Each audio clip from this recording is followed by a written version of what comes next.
shouldn't be driving.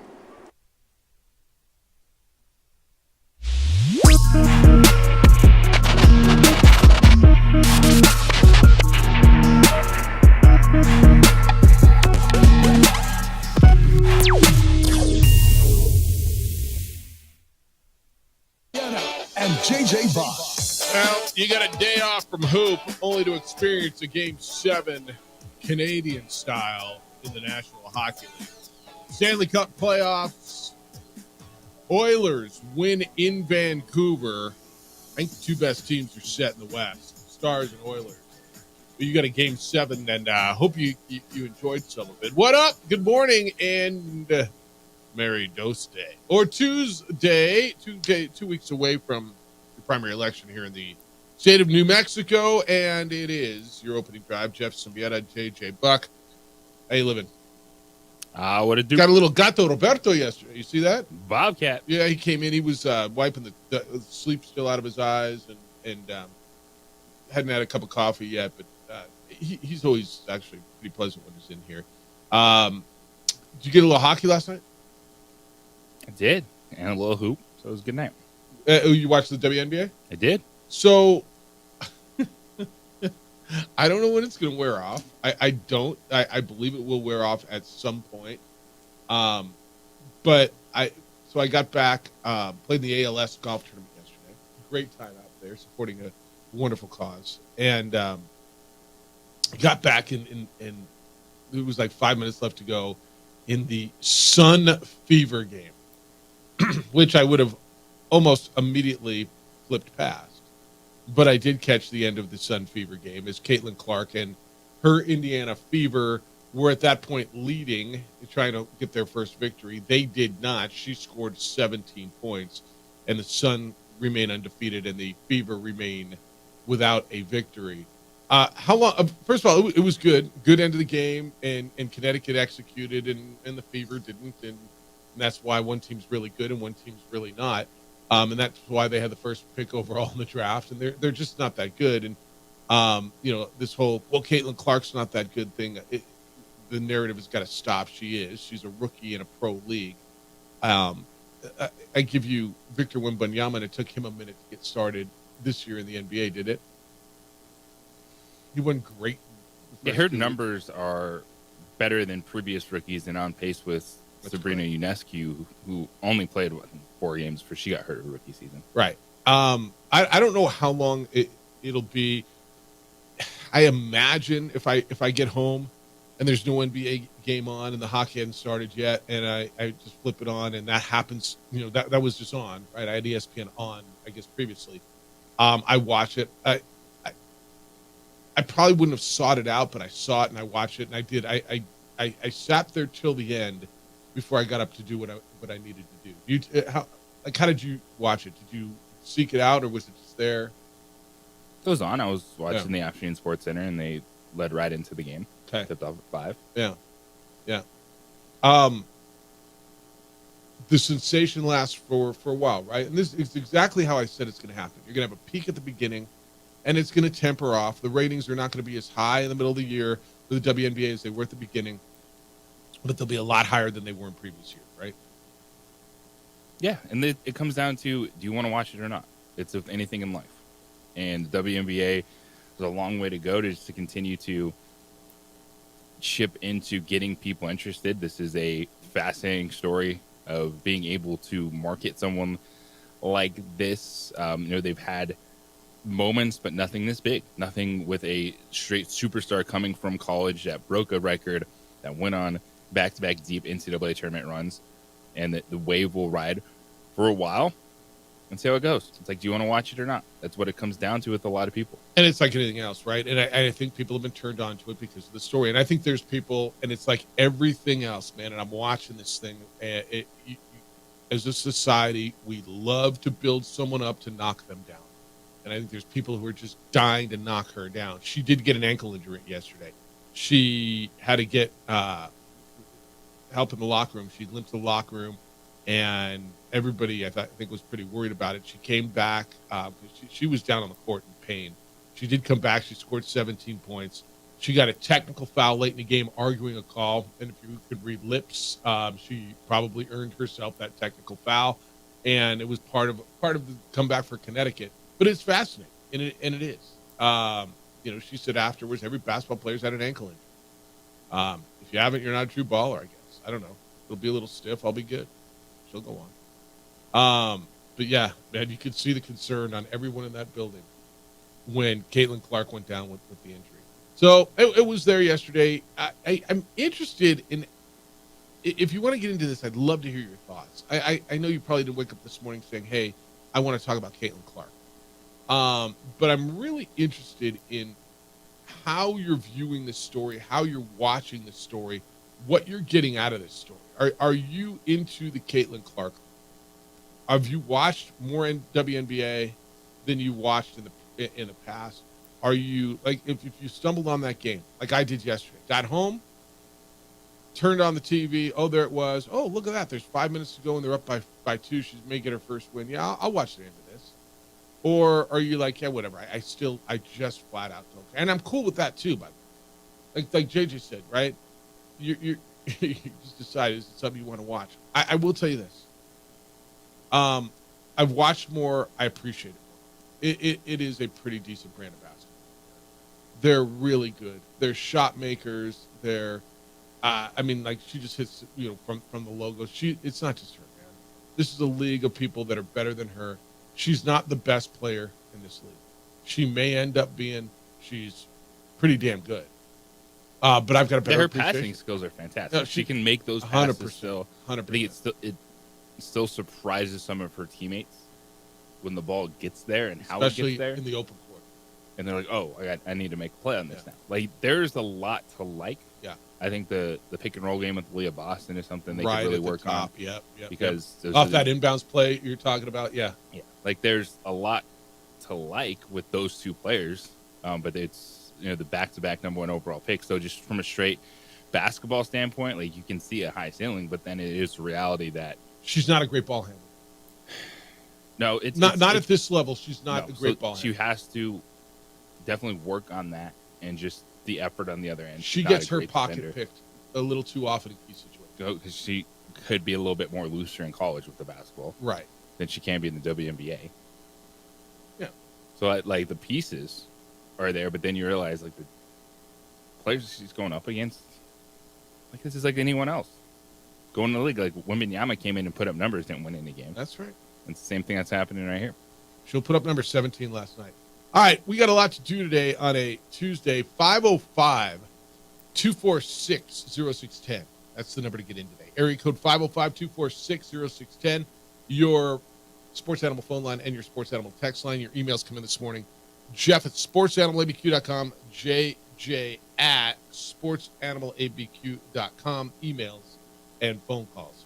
You can watch the show. We are on ProView Networks. Comcast Channel 26. Our Facebook page, The OD in the AM. Comcast 26 and the YouTube channel for ProView Networks. Adrian's producing for you there. We'll go through a bunch of stuff today. It is Open Cup Day for United, a big one. They are back in New York to play Red Bulls 2.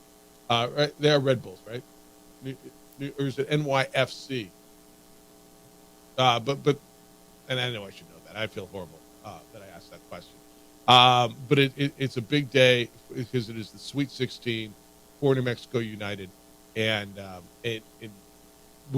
want to get into it, what it means, because this is a big deal for this franchise. We got a ton of football to go through. We got where quarterbacks are going to sign, who's going to sign, how much money are they going to throw at these guys, Tua, Trevor Lawrence.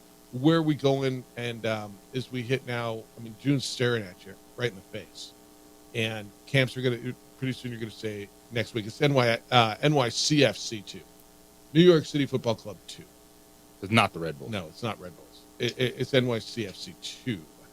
And this will be in New York. I think they play this at St. John's is where they're going to be. A great opportunity for them tonight. So we got all that to do. And a lot of local stuff as well. When we get back, I want to start in on the football and a big injury for the Broncos, I think. I think that's pretty significant. It was in these OTAs. Broncos lose a significant piece. And should the Dolphins pay Tua? Because it's starting to lean like a $50 million man. And I would argue that it's a bad move. That's next. It's the opening drive. Glad you're with us on a Tuesday on 95.9 FM and AM 610, the Sports Hour.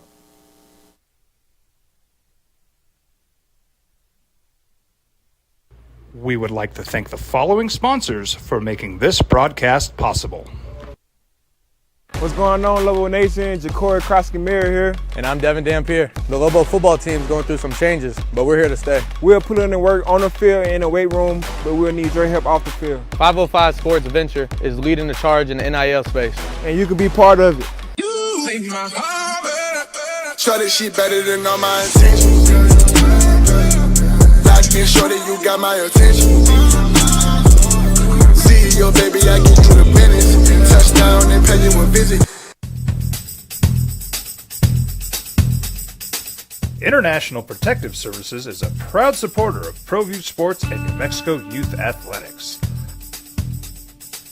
IPS provides residential and commercial security services in the Albuquerque metro area. For more info, please call 505-897-2420 or visit internationalprotectiveservice.com. What's going on? Who are you guys? Well, sir, I'm going to pick you up at the DWI checkpoint for drunk driving. And that's when I have to come down to get you out of jail. Well, temporarily. I'm Judge Torres. They call him the Hammer. Hey, hot off the presses, champ. I'm real proud of you, honey. Way to make them happy back home, Captain. Who's that? That's your new buddy in jail.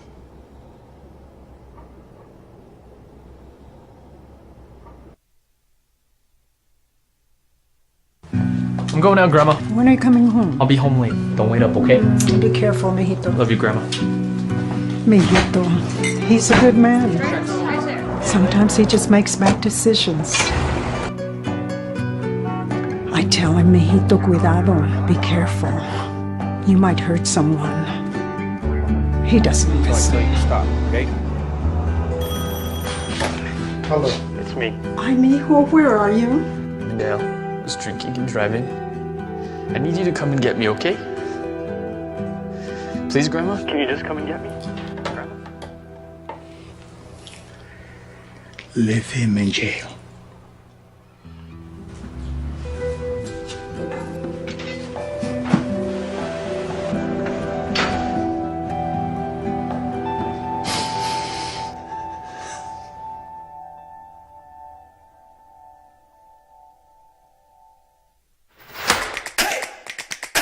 Albuquerque's leader in sports is ProView. From pros to prep, all your favorite action.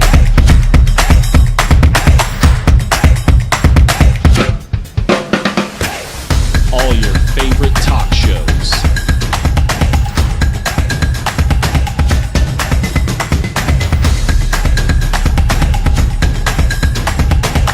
Find it on ProView Networks. We would like to thank the following sponsors for making this broadcast possible. Albuquerque's leader in sports is ProView. From pros to prep, all your favorite action.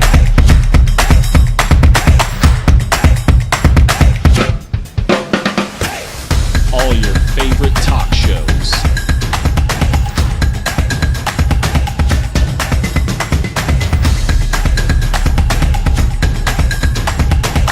Find it on ProView Networks.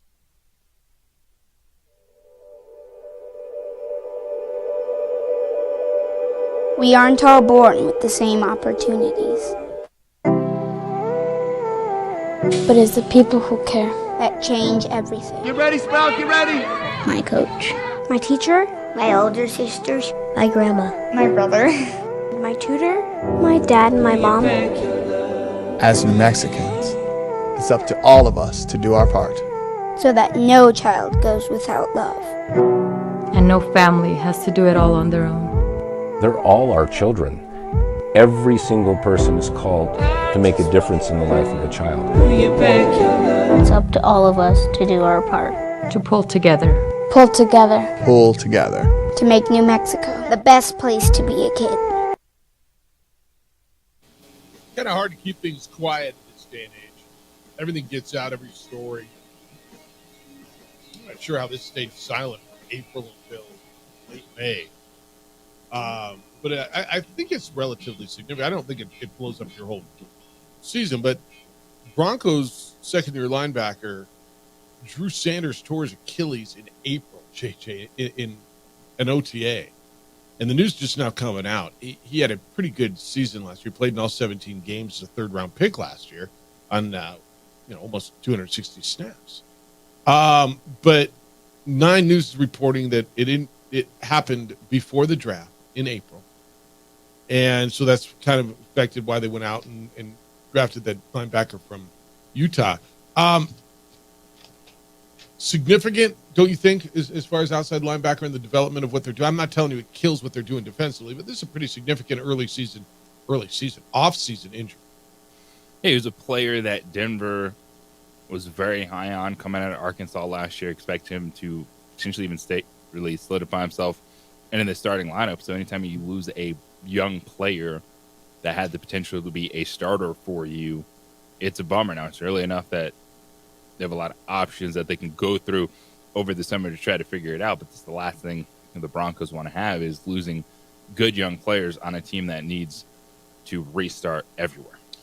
So that'll be something that they've got to deal with is more and more workouts are going on. You got reports coming out of different camps, and it's all a lot. There's a ton of quarterback news.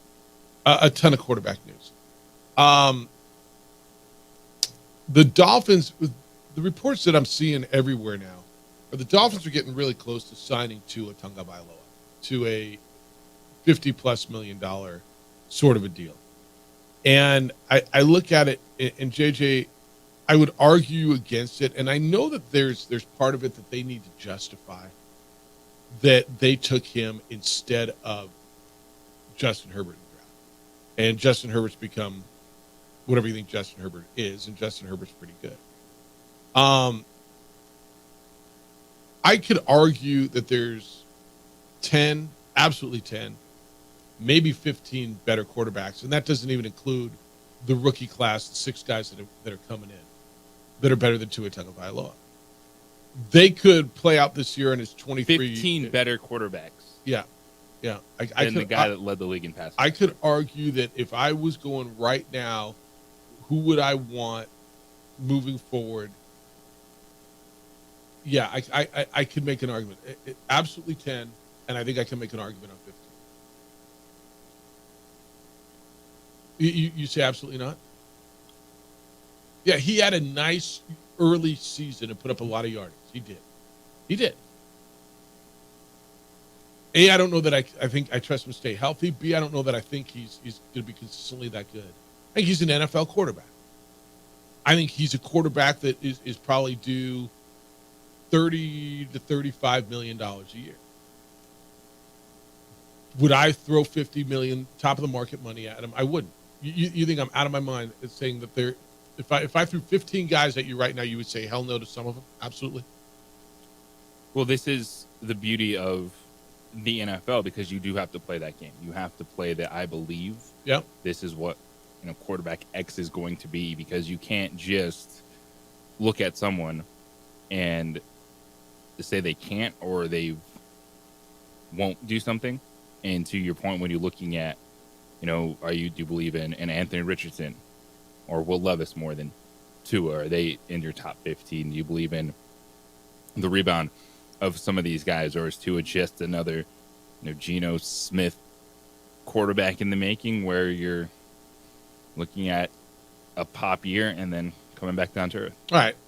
So I'm looking going into this year. I'm looking as far as the next this year.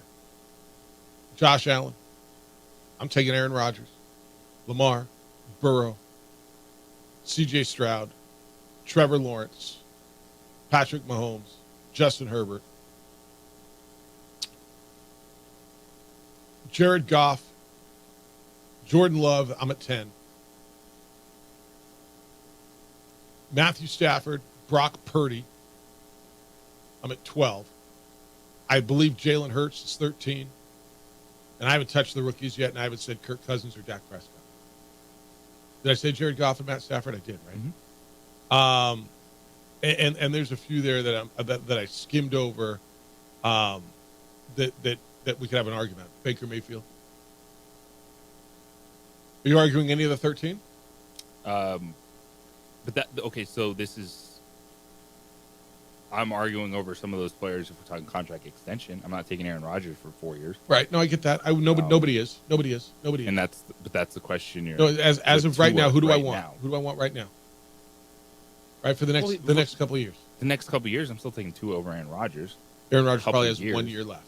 Yeah, Aaron Rodgers probably has 1 year left. And that's the question you're answering if you're giving this Tua or any quarterback a contract extension. Yep.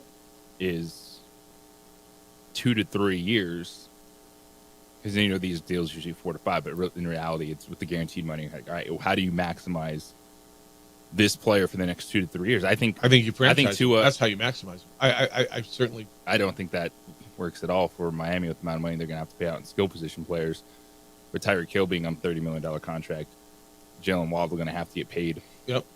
And with any of this, I'm with you. I don't think you just because it's the next quarterback up, he gets $50 million. That's why there's agents. That's why there's front offices to negotiate this. But I don't think it's showing that Trevor Lawrence is over Tua. Tua wins football games. Okay. There was Trevor Lawrence. Fair. That's arguable. Okay. Like that's a 500 quarterback and he's up too. We're at some point in time, you're talented, but when is your talent going to? Justin Herbert doesn't win football games. Yeah. And Justin Herbert. And he gets the pass. Justin Herbert doesn't get a pass. I'm the only person that gives Justin Everybody gives Justin Herbert a pass. Everybody does.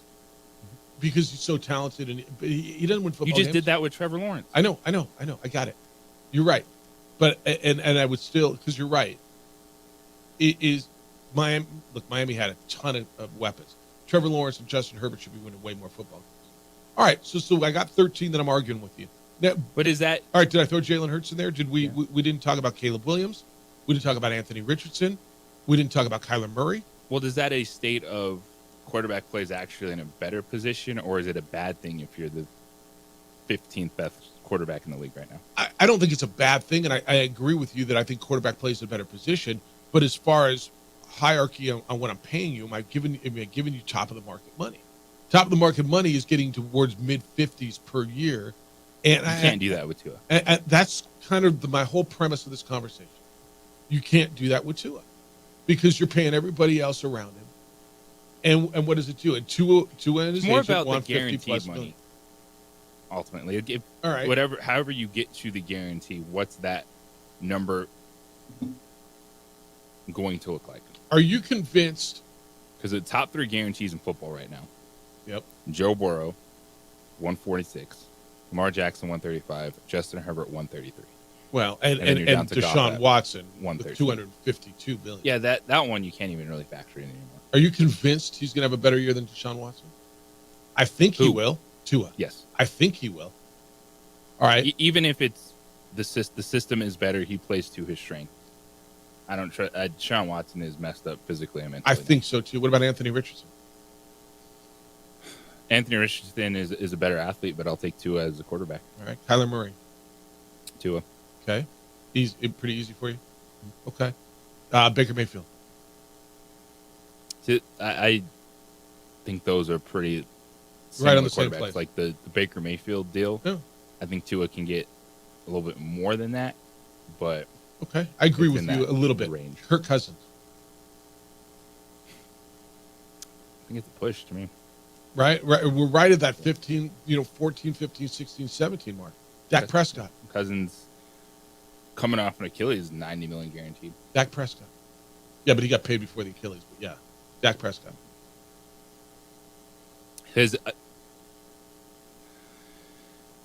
Dak Prescott. So if it's possible that Dak Prescott into let's say they were on the open market next year. Yeah, and they could be. They both could be. Yeah, it's potentially after this upcoming season. Right.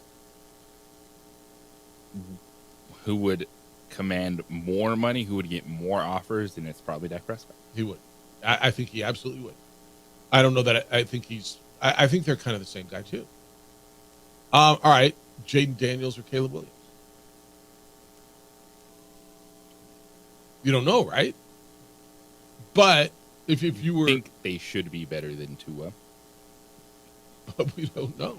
But that's the conversation. I mean, there's a few where you're saying, yeah, this is a better quarterback situation than what they have in New England right now. It's better than what they have in Pittsburgh, I think, right now. It's better. Yeah, I'll put him over Will Levis right now. Whatever they got with the Raiders and the Broncos. Seattle situation. He's better than Derek Carr. He's better than Bryce Young. He still has some things he needs to prove. Like that team has to find a way to beat Buffalo. Is it really that if any team plays in Miami, no matter what cold weather game they play, they're not going to be able to compete? Well, dude, he's shriveled. He disappeared in that. Now I know. Look, man, I'm not sitting here playing tough guy that I'd have been great in that, but I don't get paid that money to play minus 27 degree weather in Kansas City. Right, but somebody's got to win that game, and he disappeared. Like he shriveled, and at some point you're going to have to win a cold weather game. Now that was stupid cold that game in Kansas City, but. And this is the challenge where can good be good enough? So I think Tua is a good quarterback. I'm with you on a good quarterback.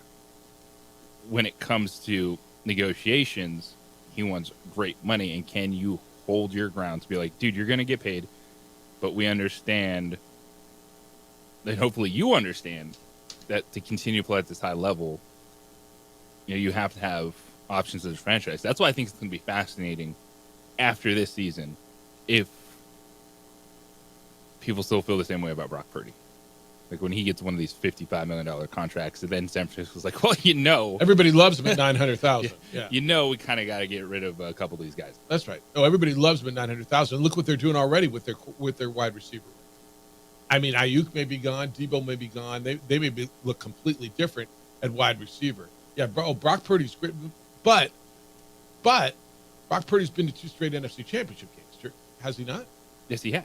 All right. But a lot of that, it's similar to Tua in terms of the balance. It's like you want to try to reward players, but then it's we've been so good in other areas. Can we get a quarterback that has a higher ceiling than you on a rookie contract and move forward? I wonder if you get, when you extend Brock Purdy, you say, hey, here's $33 million per year average. It feels like the guy is you're going to give him the Baker Mayfield contract, and he's going to say yes to that? If there's nothing better out there. Yeah, I mean, is someone else going to pay him more? Now, if he gets the Super Bowl and wins the damn Super Bowl, we got another story. This dude's been further than Justin Herbert's ever sniffed. He's been further than Tua Tagovailoa's ever gotten, right? I mean, the Brock Purdy thing results in, if you blind resume that thing, he's getting paid. But because he's Brock Purdy and where he was drafted, and we can't get over that. And, yeah, he's a bargain at under $1 million a year for an NFL quarterback who's getting you to the NFC Championship game 2 years. What about Trevor Lawrence? Because he's due to get paid, and the Jags are leaning a certain way. I'll tell you which way that is, and where should that go? International Protective Service continues to do amazing things. They heard you when you asked for their help protecting businesses and homes in Santa Fe. A lot of calls coming in for service there. If you live in Santa Fe, if you're concerned about threats to your property in that area, call IPS. In Albuquerque, police response is still hours, especially for home and business break-ins. In most cases, IPS shows up within 7 minutes or less. They install alarms and camera systems. They monitor those cameras 24/7. It raises the level of security around your home and your business. You've noticed IPS officers at retail outlets throughout the town. Targets, Walmarts. IPS is making a difference for them. They can help you, too. They help me, and I've used IPS for years. They show up every day. Just the other day, I walked outside. Officer Crespin was outside just doing a check. Their presence, and when I travel, and I travel a bit, they're always there. Look, your home's supposed to be a place of security. If someone breaks in, it's devastating. You don't know when that's going to happen. Let IPS keep their eyes on your home, on your business, around the clock. Call them at 505-897-2420. 505-897-2420. They're online at ipsglobal.com. Passionate about making Albuquerque and Santa Fe better places to live and work.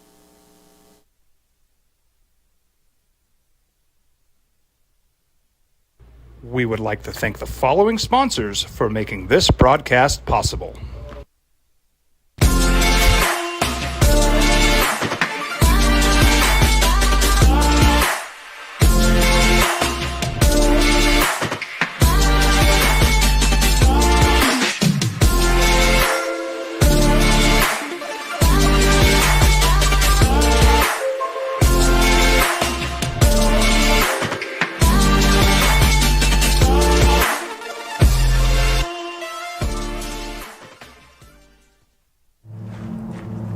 Young driver, this one. Hard to get her out. She'd been drinking. This one. Both of them gone. They'd been drinking, and he drove clear off the road. This was my family. Drunk driver hit us. And my wife and our daughter, they didn't make it. Hey, look! It's Dwight Goodman! Boom! This place is hot. Let's see if anyone needs my help. How about I drive you madman home, huh? I got this, Dwight. I'm the designated driver. Boom. Sweet. Does anyone need Dwight's help getting home tonight? No thanks, Romeo. I've got a taxi all lined up. Drive safe, Dwight. Boom! Boom! These days, it's important to know people and businesses you can trust. There's a lot of places where you can buy a vehicle, but there's only a few local dealerships where you'll find honest people who have your best interests in mind. And Fiesta Kia is one of them. We've been helping our neighbors save money and drive dependable cars for years, and we'd love to help you. With new Kias arriving daily, you'll love our selection and the peace of mind you'll get driving a Kia from Fiesta. So stop by and see us today at Fiesta Kia on Lomas, or just start driving now at fiestakia.com.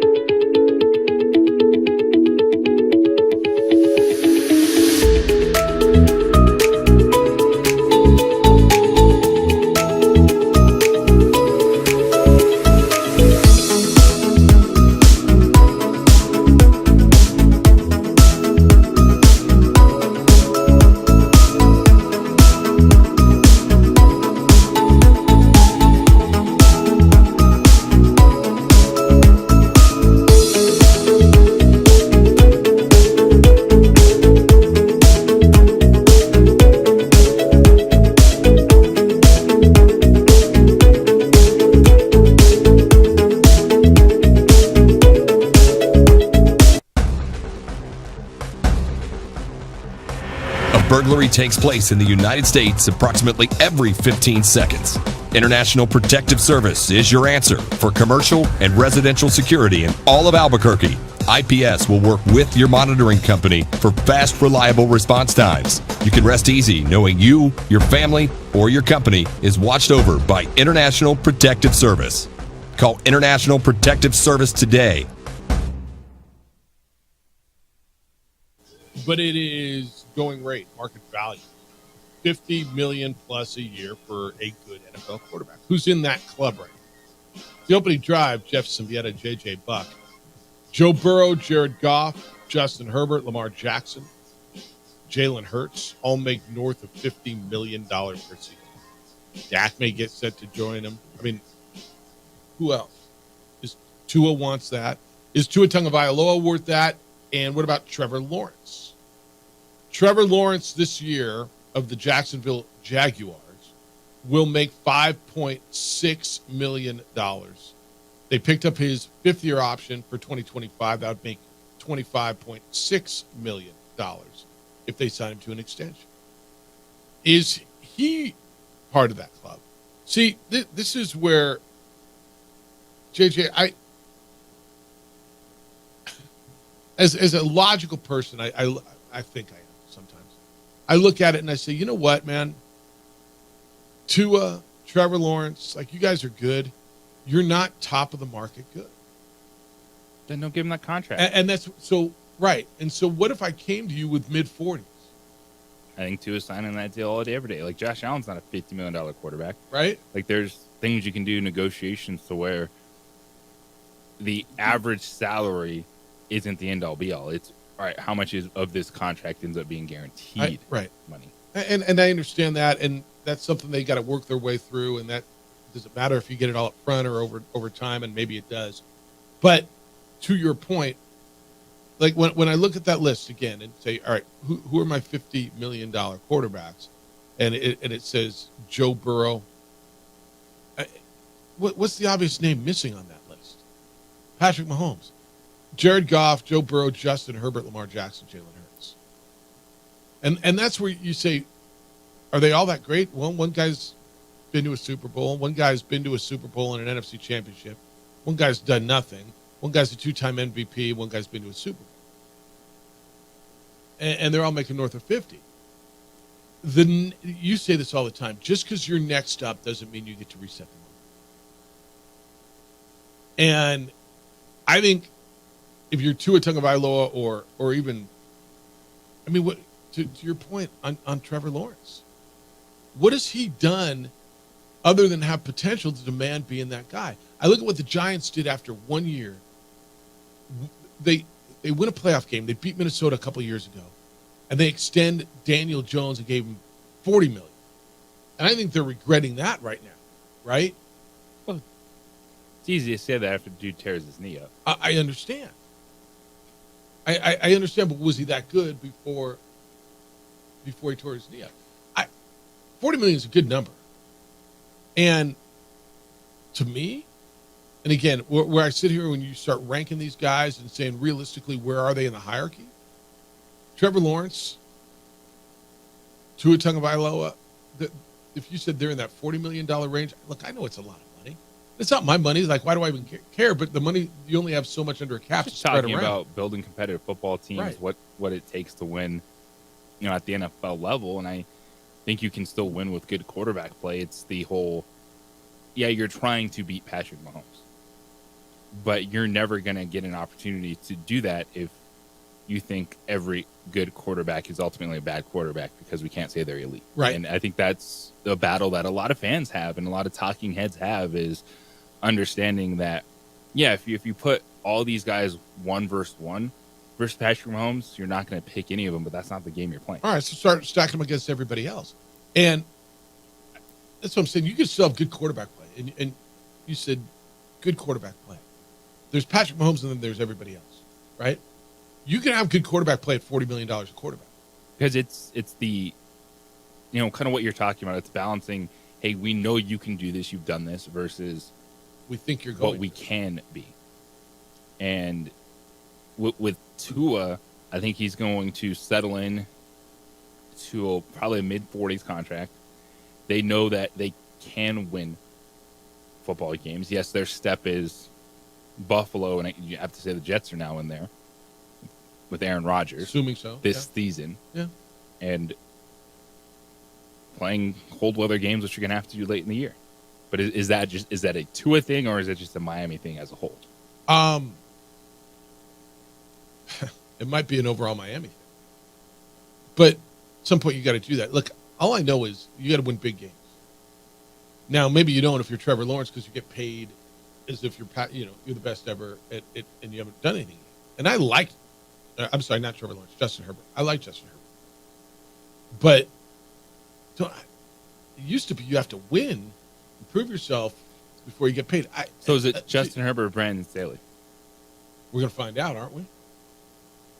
We're going to find out. Like I think Brandon Staley was Herbert. Those are guys that, yes, they passed the eye test. If you're saying which one of these quarterbacks would you take over to just straight athletically, you'd take those other guys. I would take both of them, yes. And to your point, Tua had way better numbers last year, one more game, so both of them. Tua got to the playoffs, neither of them did. Tua had better numbers than both of them, and I take the other two guys. Right, I agree with that. So that defies logic to some extent. Dan says, how much is Micah worth? Jeffrey Wendell say he still has 2 years left on his Jacksonville deal. Is Micah really worth $50+ million right now? Dan, I don't think he is. But you got to extend it. This is the other piece of the strategy here, right? You come to a point where you got to make a decision. Well, it's also part of if you still even Trevor Lawrence last 2 years with real coaching outside of the Urban Meyer season, where as a rookie they were 3-14 in Jacksonville. It was 9-8 in 2022, and they had that crazy come from behind playoff victory over Justin Herbert 2 years in the Chargers. Yeah, 2 years ago. They were 8-8 last year in a division we thought they were going to run away with the opportunity with all the uncertainty. Last year they were 9-8, right? Around them. Oh, he was 8-8. Oh, he was. Okay, yeah. Missed that one. Yeah. So it's do you believe in his talent? Because here's the thing. If you do say, Trevor Lawrence, yeah, it's been a slow start, but we believe this dude has a high ceiling. Yep. You want to get it done sooner rather than later. But you're paying him top of the market because you believe you're paying him. If you pay him top of the market now, yeah, it's a cheap deal in 2 years. If he's as good as you think he's going to be. As opposed to playing this out. Wait, yeah. and he wins 11 games and he is able to beat CJ Stroud this season, all of a sudden, it's even more money. So you're pointing out a great point, because this is a gamble on the other side. So he plays for his 5.5 or whatever it is this year, and you got his extension. So he pays for 5.6 this year, and then 25.6 next year, and you wait it out. And dude becomes what you think he's going to be. Now the $50 million becomes $58 million, $60 million, right? Is what you're saying, because in 2 years the market's going to be that. Yeah. And so you can also wait too long, and you're looking at a team that's done that in Dallas, and all of a sudden they're staring at 3 contracts. Like, oh, maybe should have signed at least one of these guys to an extension at some point. So I look at what some other teams did, and I say some other. I look at one other, because I don't know that it's that easy to do. Do you like the situation Tampa Bay's in with Baker Mayfield, $30 million, and he's a pretty good quarterback? I do. Right? Because that's one, you're playing winning football games. Yep.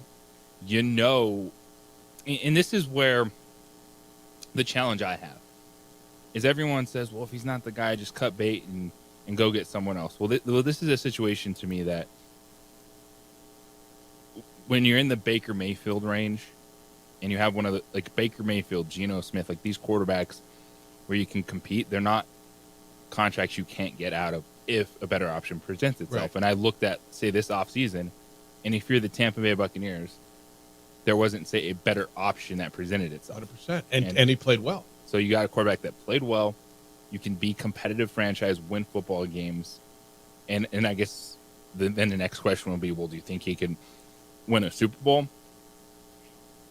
Probably not, but then you're left with. Well, is that roster ready to win a Super Bowl? I think that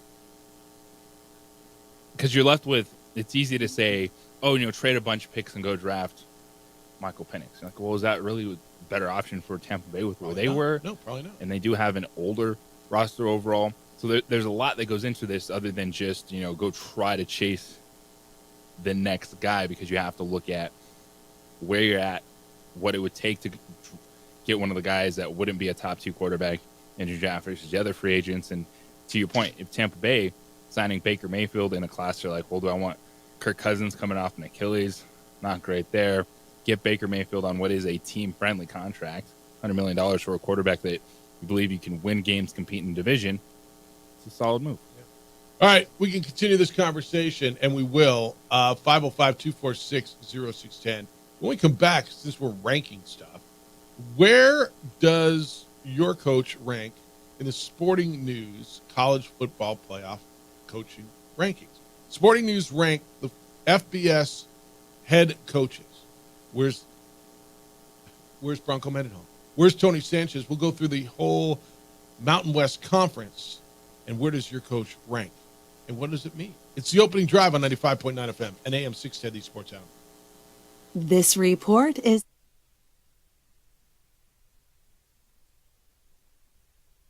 We would like to thank the following sponsors for making this broadcast possible.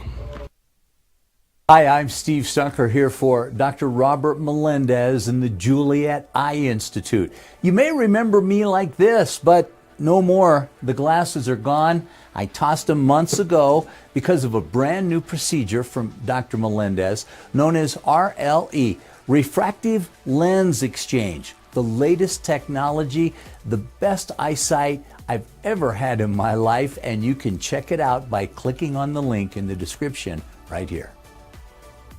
What's going on, Lobo Nation? Ja'Cory Krosky-Miller here. And I'm Devin Dampier. The Lobo football team's going through some changes, but we're here to stay. We'll put in the work on the field and in the weight room, but we'll need your help off the field. 505 Sports Venture is leading the charge in the NIL space. And you can be part of it. Shorty, she better than all my intentions. Locked in, shorty, you got my attention. See your baby, I give you the business. Touchdown and pay you a visit. International Protective Services is a proud supporter of ProView Sports and New Mexico Youth Athletics. IPS provides residential and commercial security services in the Albuquerque metro area. For more info, please call 505-897-2420 or visit internationalprotectiveservice.com.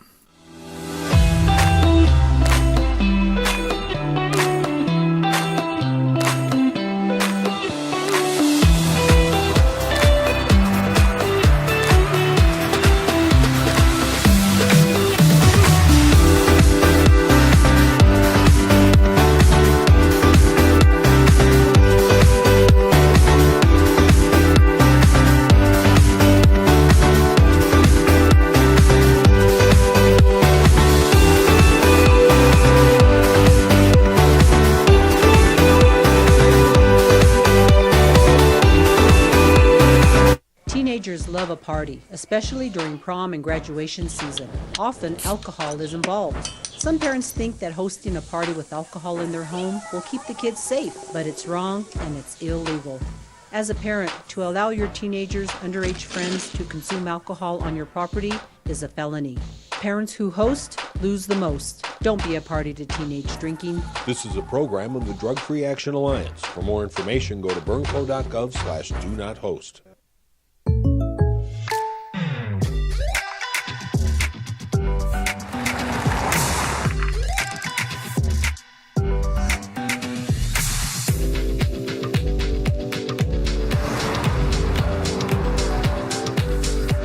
For your surprisingly great rates, contact your local State Farm agent today.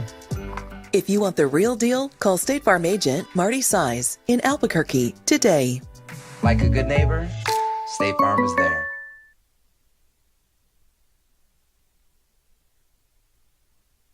Don't sacrifice quality and flavor when you're in a hurry.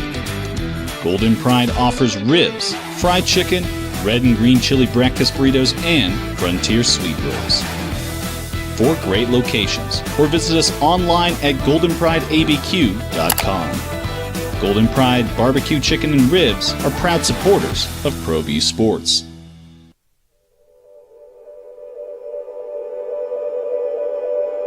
We aren't all born with the same opportunities.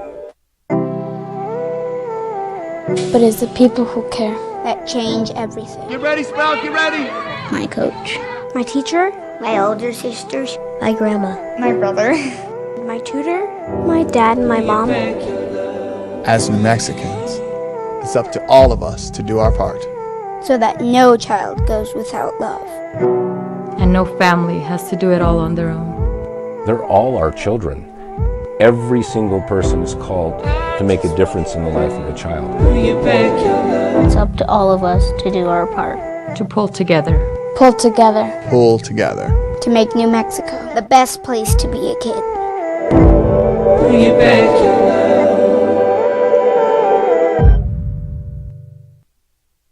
We would like to thank the following sponsors for making this broadcast possible. Hi, my name is Daniel Chavez, and this is my business partner, David Chavez. We are the owners of Indeed Safety. Indeed Safety is a local safety consulting company helping our clients with their safety needs for their projects. One of the things we pride ourselves as a construction safety company is helping our men and women in construction get home safe every day to their families.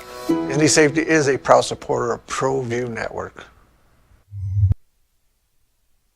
I always look at these lists with a grain of salt, and I go through them, and I'm interested in people's thoughts, but I think they're kind of crap in a lot of respects because there's no way to determine it. Somebody's got to be last, somebody's got to be first. Sporting News put out their annual college football coach rankings, 1 through 134. No Nick Saban at the top for the first time in like forever. What's their criteria? Well, they say their criteria is coach's overall record at their current school, a 3-year record to gauge that ranking, a career accomplishments, program expectations, and they say the old this guy or that guy arguments come into play too. They admit it's not perfect science, but they claim it's their science. A lot of new coaches fill out the back end. Right. And I don't know that Jeff Choate, the new head football coach at Nevada, who's going into his first year, who had 2 playoff appearances at Montana State, is the worst head football coach in FBS. I don't know that he is, or I don't know that he isn't, but he's ranked as such, right, JJ? And that's why I look at it. And I guess somebody's got to be last when you make a list. Somebody's going to be first, somebody's going to be last. But it's a bunch of new guys. Jeff Choate at Nevada is 134. The new coach at UTEP, Scotty Walden, is 133. And Jay Salvel, the new coach at Wyoming, is 128. It's I don't know what to make of. I honestly feel that the guys who make this list don't know either. And so they go, well, they're going into a worse situation. So new coach, bad situation, bad. He's got to be lost. Not crazy. All right. I mean, what has Nevada done over the last few years? No, I agree. But what did Jeff Choate have to do with what Nevada did? They didn't say best coaching situation. So that's why I say, but their rankings, we look at them. Yeah. When I was looking at this, I think it was more of an opportunity to look at kind of what they've done, and then the new coaches in the league that has a lot of turnover. A lot of turnover. I mean, half the league turnover. So, speak to that turnover. Jeff Choate is, again, out of 134, Nevada. Jay Salvel, 128. Tony Sanchez, New Mexico State, the new head football coach down at New Mexico State, 124. San Diego State's new coach, Sean Lewis, 106. I think Timmy Chang's interesting at 104 at Hawaii. Jay Norvell, Colorado State, 95. Ken Niumatalolo, the new head coach at San Jose State, the longtime Navy coach, at 89. Blake Anderson, who I think is a hell of a coach, at 87. Barry Odom's too low on this list, the UNLV coach. He's at 82. Spencer Danielson, the new head coach at Boise State, 81. I think Jeff Tedford's too low on this list, 77. Bronco Mendenhall comes in at 62. And Troy Calhoun at 52. Dude, Troy Calhoun's an unbelievable coach. What he's done at Air Force. I mean, you, as I spin through the top 50, and then, again, I'm not here to bag on anybody just because they're all at bigger programs. But there's a bunch of coaches on there that I say, damn, what Troy Calhoun has done is a hell of a lot better than pick your guy, Joey McGuire at Texas Tech, Dave Clawson at Wake Forest, whatever. But it's just a list. Troy Calhoun and Jeff Tedford are the top 2 coaches in the Mountain West. They definitely should be higher in an overall head coach ranking list. Are they better coaches than Bronco? I don't know. I think, to me, they are. Right. I would have Troy Calhoun, Tedford, Mendenhall. Yep. If you're looking at head coaches overall, kind of taking into account what they have done, and then I'd have Blake Anderson, Barry Odom, and Niumatalolo did a hell of a job at Navy. That would probably be my. And then you got a Mountain bunch West top. You got a bunch of guys who are first time FBS head coaches: Jeff Choate, Jay Salvel, Sean Lewis. That would be Nevada, Wyoming, San Diego State. Spencer Danielson took over midseason last year at Boise State, but this is his first head coaching job. Troy Calhoun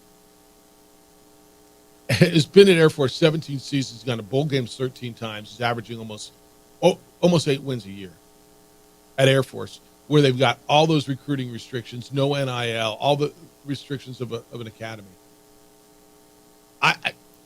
And his name's up for jobs all the time, right? Every year when something comes up.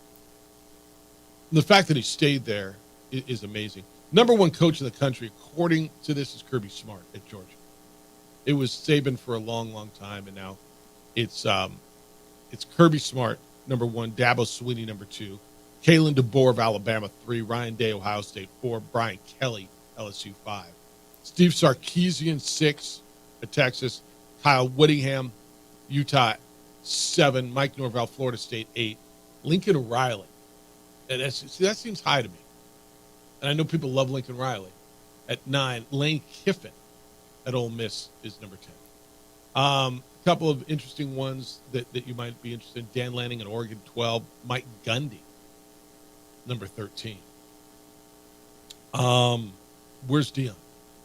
Dion is number 59 on the list. Seem about right? He should be much lower. Lower, you say. He is at 59, 3 spots better than Bronco Mendenhall. Bronco Mendenhall, I think, is the highest. No, that's not right. I was going to say the highest rated new coach. Bill O'Brien at Boston College ranked 49. Sharon Moore was not a head coach last year, the Michigan coach. He's ranked 35th. I mean, I don't know if Sharon Moore did a hell of it. I guess he's undefeated as a head coach, right? He filled in 4 times for Jim Harbaugh last year. Interesting. It's just a list, man. I'm not big into list radio, but I thought it was interesting just to see where it is. All right, are the Nuggets too salty? You heard some of Michael Malone yesterday. Stupid ass question. I don't know, man. There's an old saying that says, show me a good loser, I'll show you a loser. How should you go out? It's the opening drive on 95.9 FM at AM 610 D Sports Hour.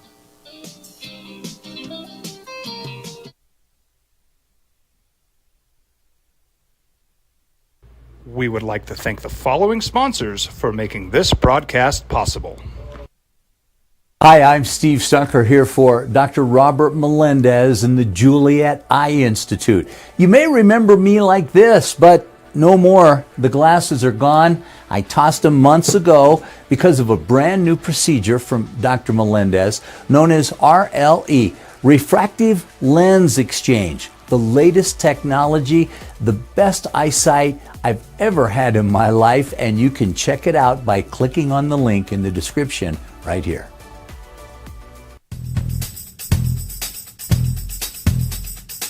International Protective Services is a proud supporter of ProView Sports and New Mexico Youth Athletics. IPS provides residential and commercial security services in the Albuquerque metro area. For more info, please call 505-897-2420 or visit internationalprotectiveservice.com. If you're drunk, blasted, intoxicated, rip, plastered, destroyed, bruh. If you're like this, you shouldn't be driving. We would like to thank the following sponsors for making this broadcast possible. Albuquerque's leader in sports is ProView. From pros to prep, all your favorite action.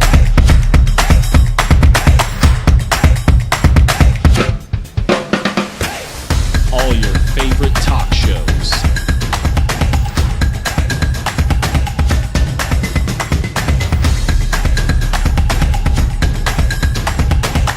Find it on ProView Networks.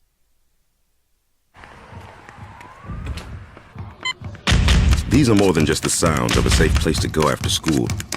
These are the sounds of interest being ignited and of mentors making an impact. At Boys and Girls Clubs, we don't do just one thing. We do whatever it takes to meet the needs of every kid who comes through those doors. Because whatever it takes is what it takes to build great futures. Great futures start here. Hey, look! It's Dwight Goodman! Boom! This place is hot. Let's see if anyone needs my help. How about I drive you madman home, huh? I got this, Dwight. I'm the designated driver. Boom. Sweet?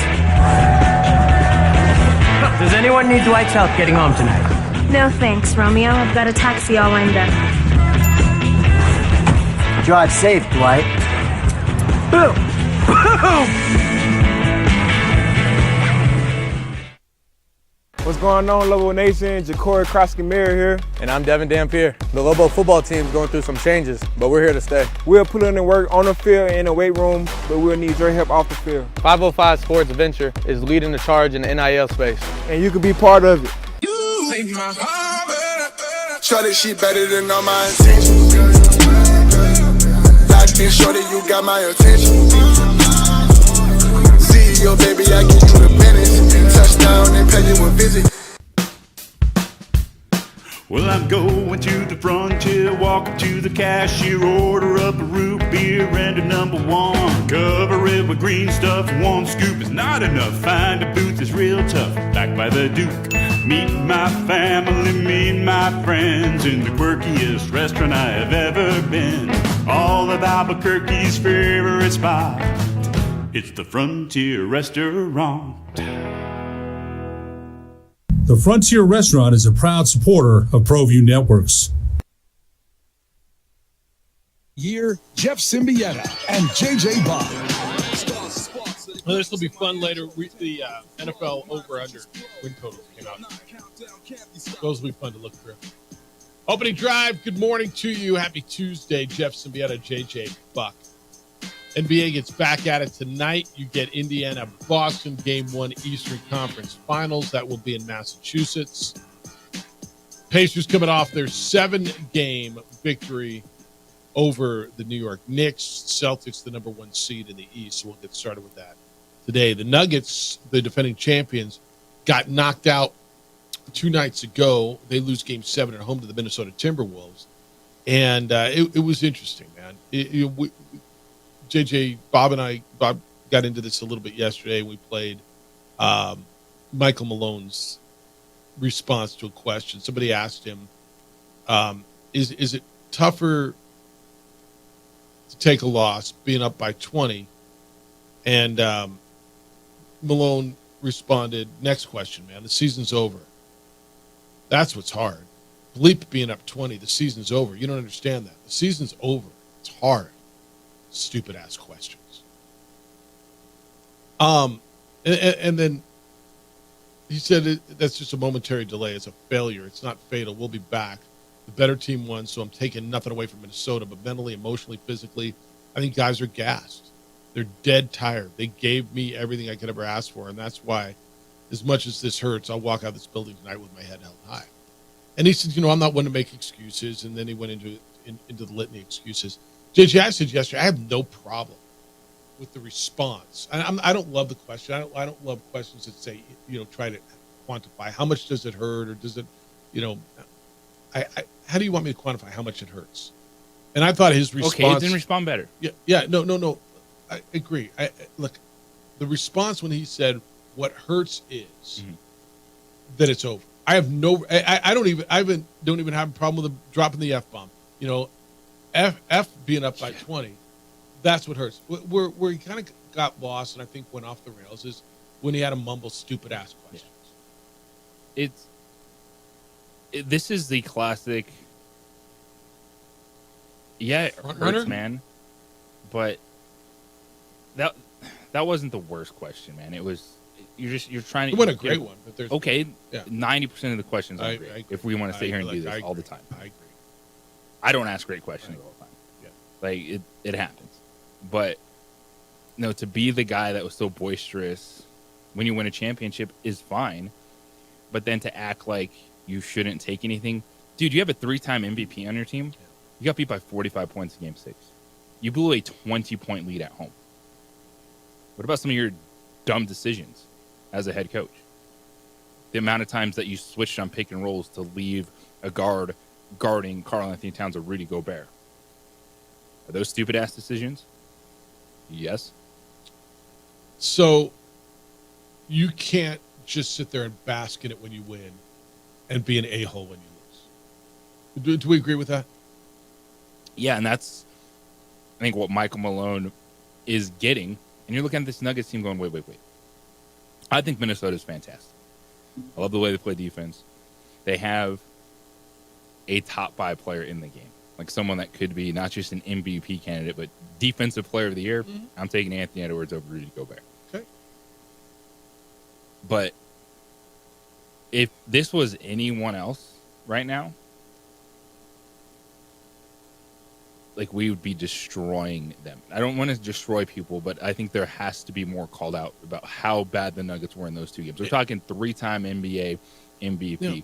If we're talking a player that we were flirting with, is this one of the greatest big men we're ever going to see? Could he get into I think we still have that conversation. Yeah. Then how does that dude blow a 20-point lead at home? You're talking about Michael Malone. And Nikola Jokic. Yeah. Both of them. Yeah.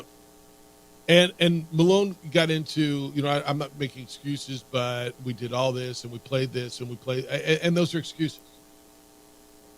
And your point is dead on. And I like Michael Malone. And I like the fact that the dude, you had no idea who he was. Most people in the world, I mean, except for Nugget fans, I'm going to guess 90% of NBA fans going into last playoff season didn't know the head coach of the Nuggets name. You agree with me?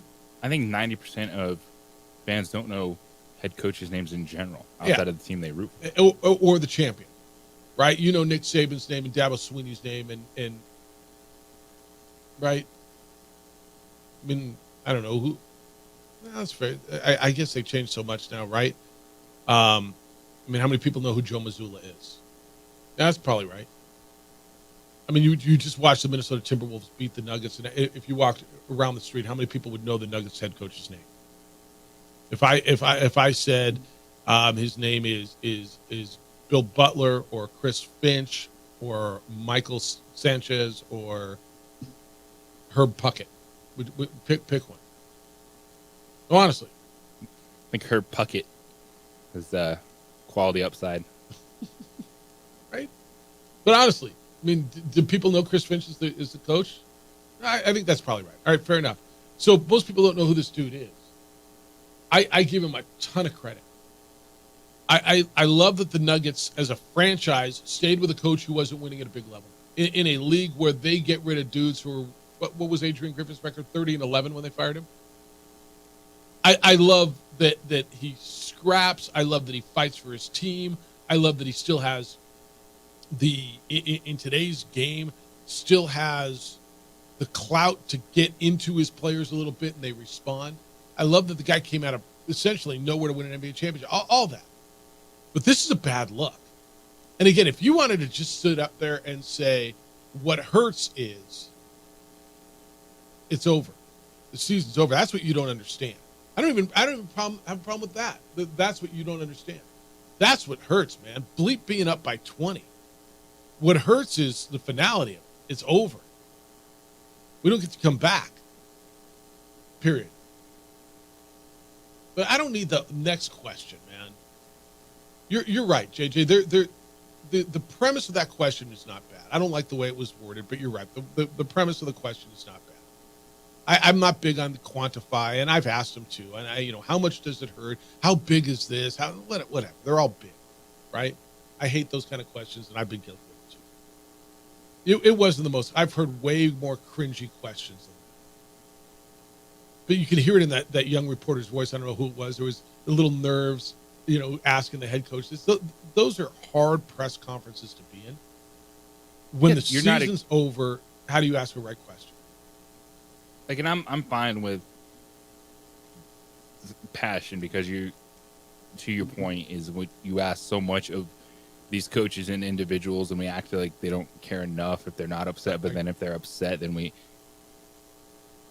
do what I'm doing right now. But I do think that even in the moment of being upset, there has to be a line of accountability for how bad your team was, Michael Malone. You lost by 45 points, man. Like, you have a 3-time NBA MVP. You're champions. You had the heart of a champion and win 3 games in a row, and then fall flat on your face in back-to-back games. And that's the question I want to know. Well, how did that happen? JJ, the losses in the series by then.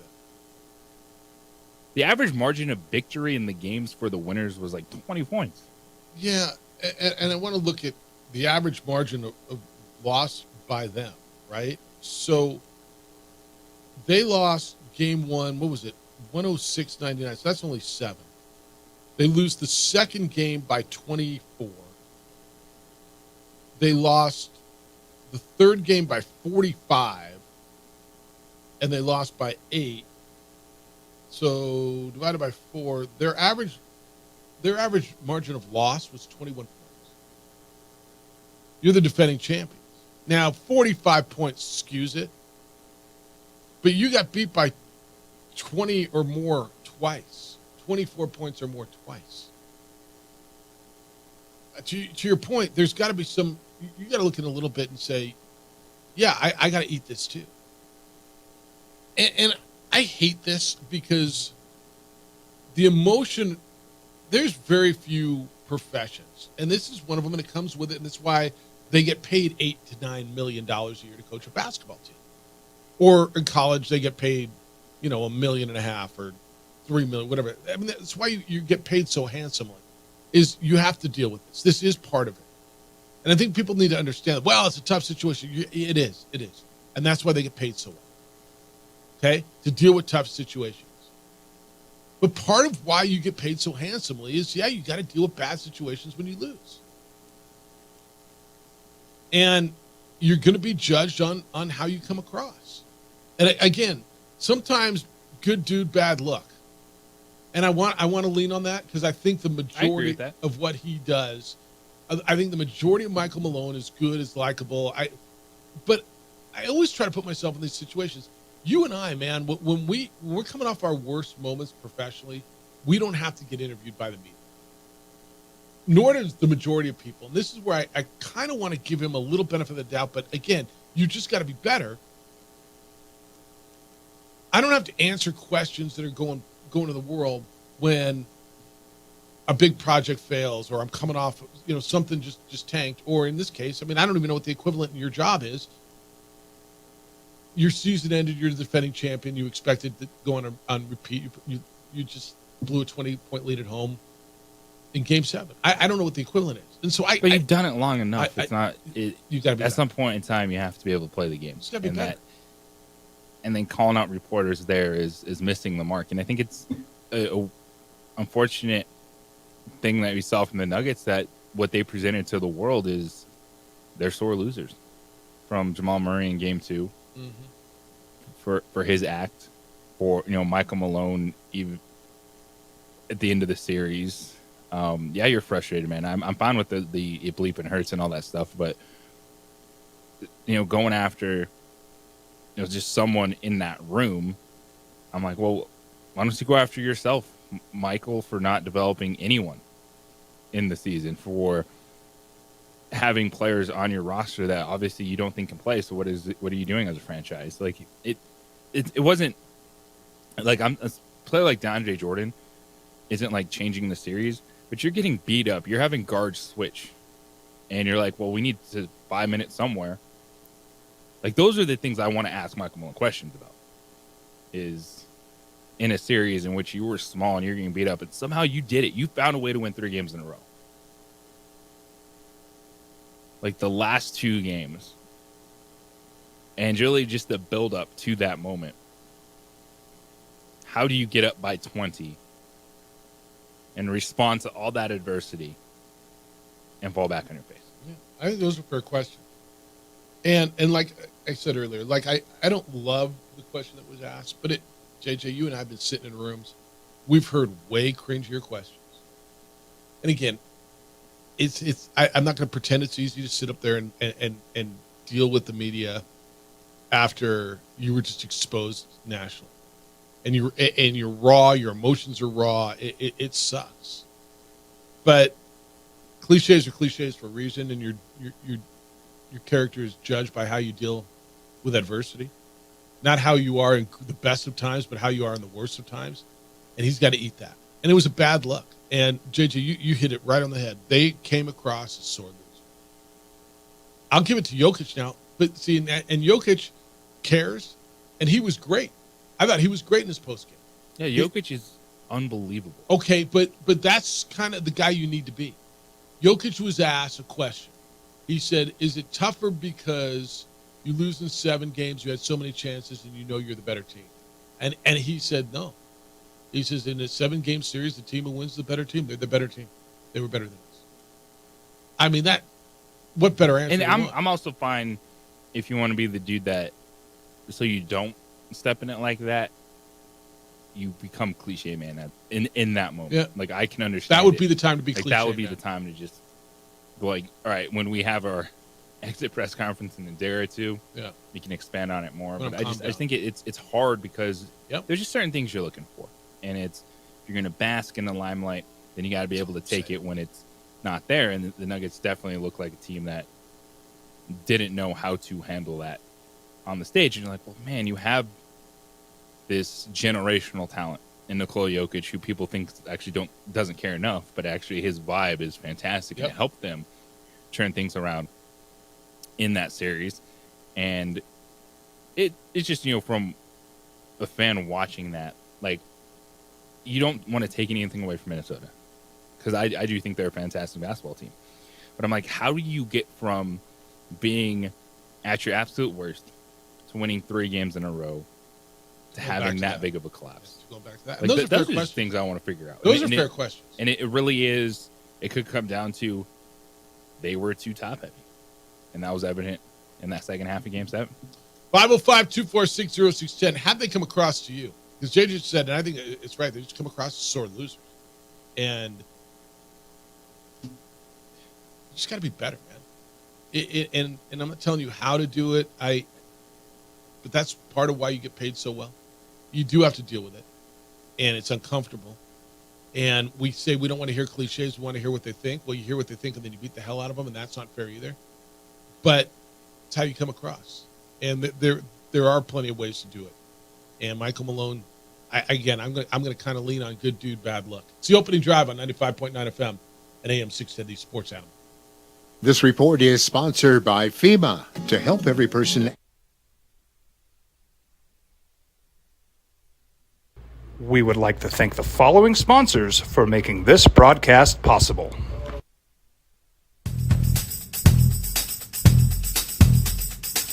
International Protective Services is a proud supporter of ProView Sports and New Mexico Youth Athletics. IPS provides residential and commercial security services in the Albuquerque metro area. For more info, please call 505-897-2420 or visit internationalprotectiveservice.com. What's going on, Lobo Nation? Ja'Cory Krosky-Miller here. And I'm Devin Dampier. The Lobo football team is going through some changes, but we're here to stay. We'll put in the work on the field and in the weight room, but we'll need your help off the field. 505 Sports Venture is leading the charge in the NIL space. And you can be part of it. You make my heart better. Try this shit better than all my intentions. Locked in, shorty, you got my attention. CEO, baby, I get you the business. Touchdown and pay you a visit. ProView Networks would like to thank the following sponsors for making this broadcast possible. Hans Whitler Automotive, German car maintenance and repair in Albuquerque, New Mexico. Call 505-294-7684 or visit hanswhitlerauto.com. Hi, I'm Steve Stucker here for Dr. Robert Melendez and the Juliet Eye Institute. You may remember me like this, but no more. The glasses are gone. I tossed them months ago because of a brand new procedure from Dr. Melendez known as RLE, Refractive Lens Exchange. The latest technology, the best eyesight I've ever had in my life, and you can check it out by clicking on the link in the description right here.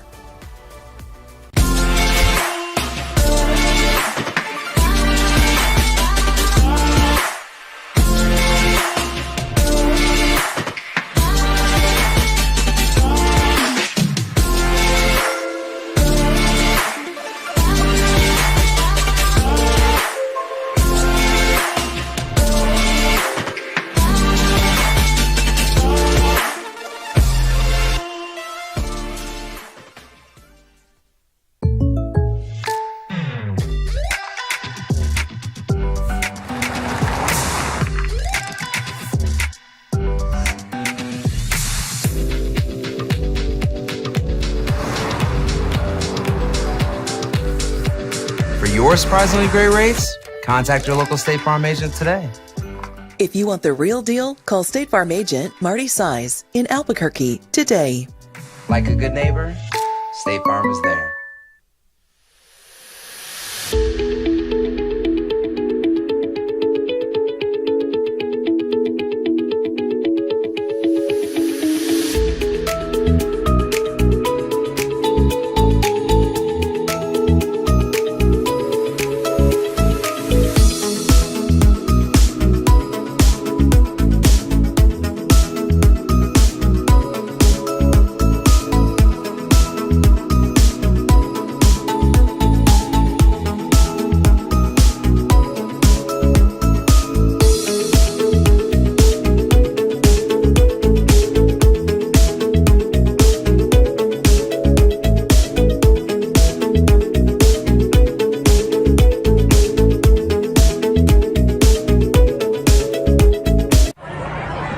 Hey, look! It's Dwight Goodman! Boom!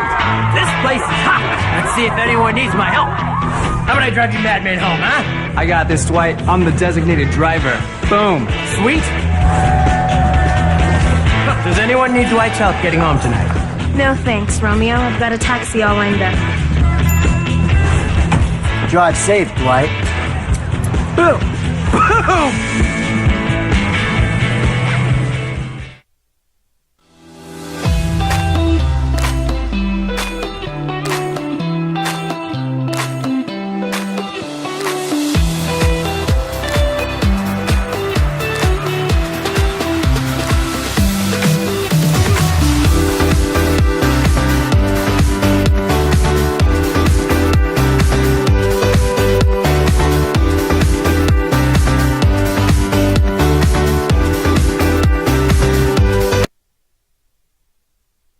Believe the reports that LeBron James is not involved in any conversations regarding the Lakers head coaching search. And do you think that is the right way to go about it? Opening drive, Jeff and JJ, 505-246-0610. You're welcome to get in today. 505-246-0610. JJ, I'm not sure I totally believe that, but the more I lean on it, okay, maybe LeBron saying, yeah, you go, y'all do what you want, man. Everybody's giving me this rap that I'm meddling. He's, the word is he wanted his podcast partner JJ Redick to be the head coach. JJ Redick evidently is one of the front runners for the Lakers head coaching job. I'm going to tell you, it's hard for me to believe that that they've had no conversations with him or Rich Paul and his management team, because I think at some point, if the Lakers plan on having LeBron James around for another 2 years or more, I think there should be some consulting, or not even consult. That's not some sort of conversation. Hey, how do you feel about this guy or this guy or this guy? But I think the danger in that is if you ask for opinions and don't use people's opinion, there's a tendency that they get upset. Does that make sense? Yes. But that's also the challenge of understanding, hey, this is a conversation, not you're telling us what to do. Correct. But I think, and I know we've had this conversation before, and I've been in situations where, you bounce ideas off of people and different people, so you get different perspectives, you get a diverse view set. Then you make a decision to go a certain way, and will the people whose opinions you did not use, do they get upset? Well, why'd you even ask me? Right? I've been there. It happens. If you're Jeannie Buss, you talking to LeBron James? Yes, I'm talking to LeBron James. I am too. I'm talking to LeBron James, Anthony Davis. Just like if I was doing a coaching search anywhere else, I'd be talking with Anthony Edwards or Jason Tatum. You'd want some feedback because that's your star player, and it is different in that league as opposed to just going, let's just bring in our best safety to talk about our next head coach. Not quite the same. I think if you are intending to have LeBron James as the centerpiece of your franchise for 2 years or longer, and I don't know how many she's got left, How do you not have a conversation? Does it tell you that they're thinking maybe he opts out?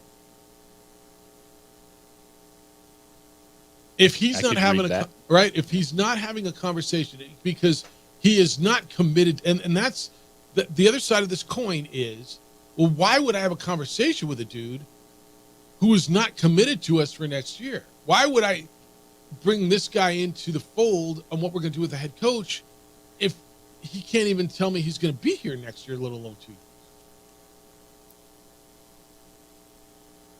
I get it. He's LeBron James. I understand all that. But if dude can't tell me he wants to be here, why am I asking him who he wants to be the head coach? Well, the answer is, well, he's LeBron James, and he's one of the best players ever to play, and he's been the cornerstone of your franchise for the last 6 years, and you're trying to get him to stay here, I believe. I believe you want him to be here. Yeah, but I'm going to ask him, should I bring in James Borrego or Sam Cassell or JJ Redick? And I'm going to have a conversation with him, and then 3 weeks from now, 4 weeks from now, he's going to say, yeah, I opt out of my deal. I can kind of feel that sensitivity too.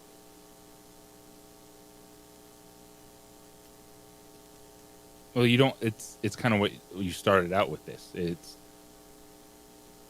all right. Here's some suggestions. Just because we don't use your suggestions, are you going to be upset the same way that with the Lakers feel upset if he decides to opt out of his contract? Because it's not just LeBron James you want in that conversation.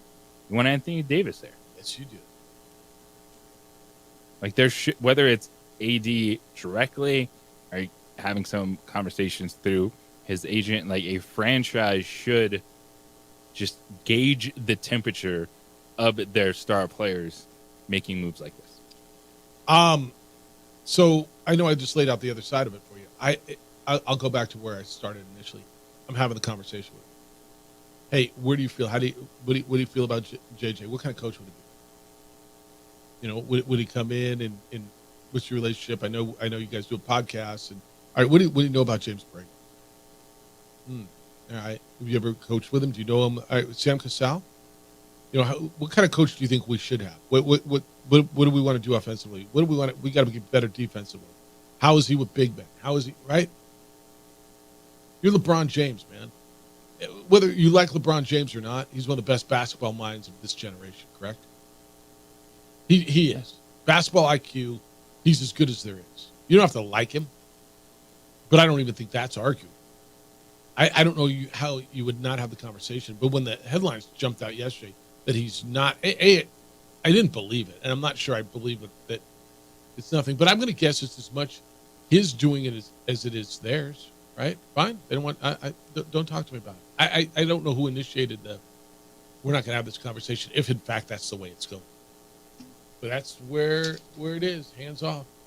I look at it and say, man, is he going to be around? Are you convinced he's there next year? I would lean he's there next year, but I'm not convinced.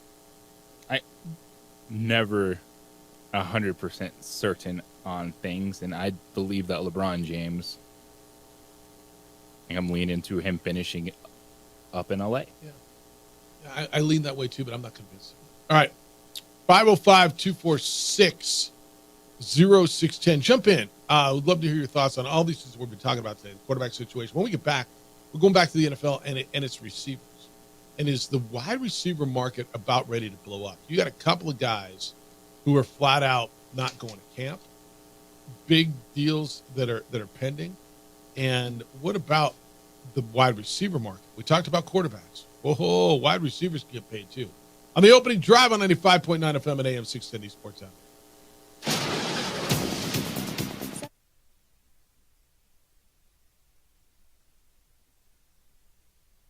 We would like to thank the following sponsors for making this broadcast possible. Don't sacrifice quality and flavor when you're in a hurry. Golden Pride offers ribs, fried chicken, red and green chili breakfast burritos, and Frontier sweet rolls. 4 great locations, or visit us online at goldenprideabq.com. Golden Pride Barbecue Chicken and Ribs are proud supporters of ProView Sports. These are more than just the sounds of a safe place to go after school. These are the sounds of interest being ignited and of mentors making an impact. At Boys and Girls Clubs, we don't do just one thing. We do whatever it takes to meet the needs of every kid who comes through those doors. Because whatever it takes is what it takes to build great futures. Great futures start here.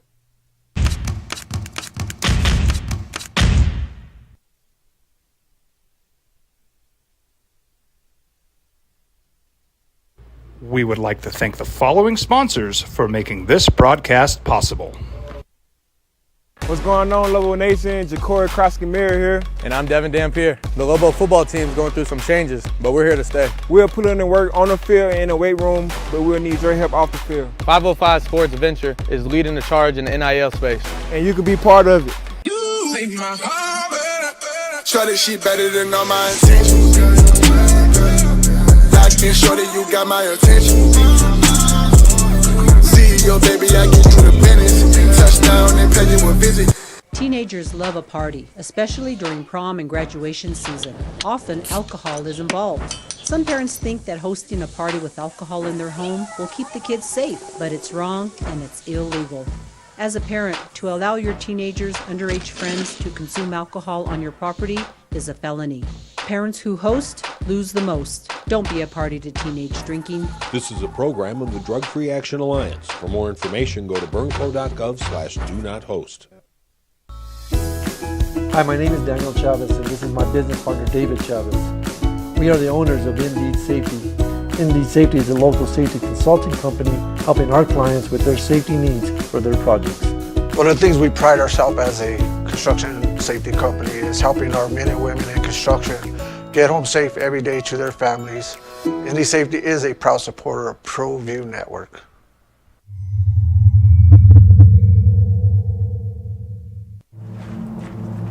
Young driver, this one. Hard to get her out. She'd been drinking. This one. Both of them gone. They'd been drinking, and he drove clear off the road. This was my family. Drunk driver hit us. And my wife and our daughter, they didn't make it. I was born in New Mexico. I grew up on these streets. I got in trouble here, and I fought my way back in boot camp. I love New Mexico, especially the people. Now I'm using my training, tenacity, and energy to fight for you. I'm Adam Oki, lawyer, fighter, and New Mexican. I was a local athlete here in New Mexico, so I'm proud to support your local athletes.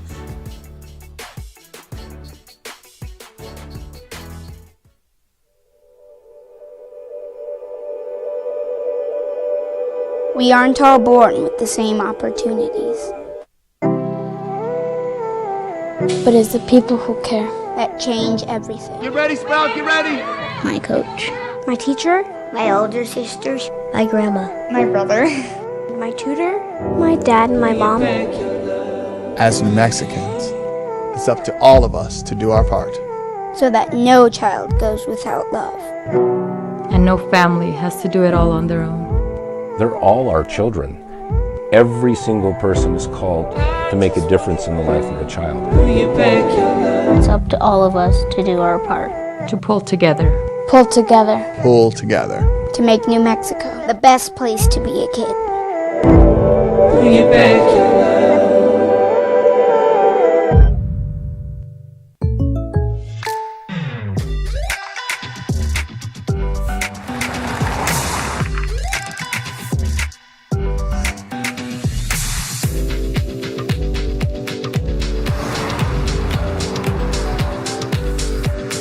Your surprisingly great rates? Contact your local State Farm agent today.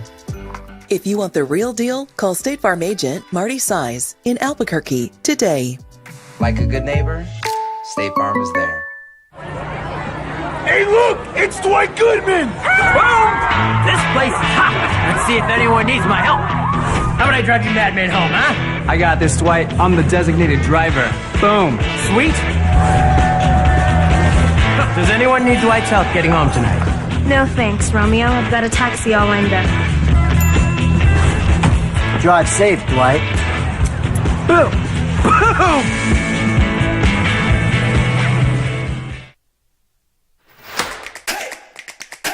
Albuquerque's leader in sports is ProView. From pros to prep,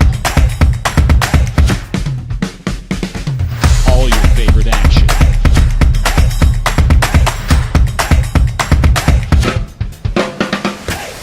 All your favorite talk shows.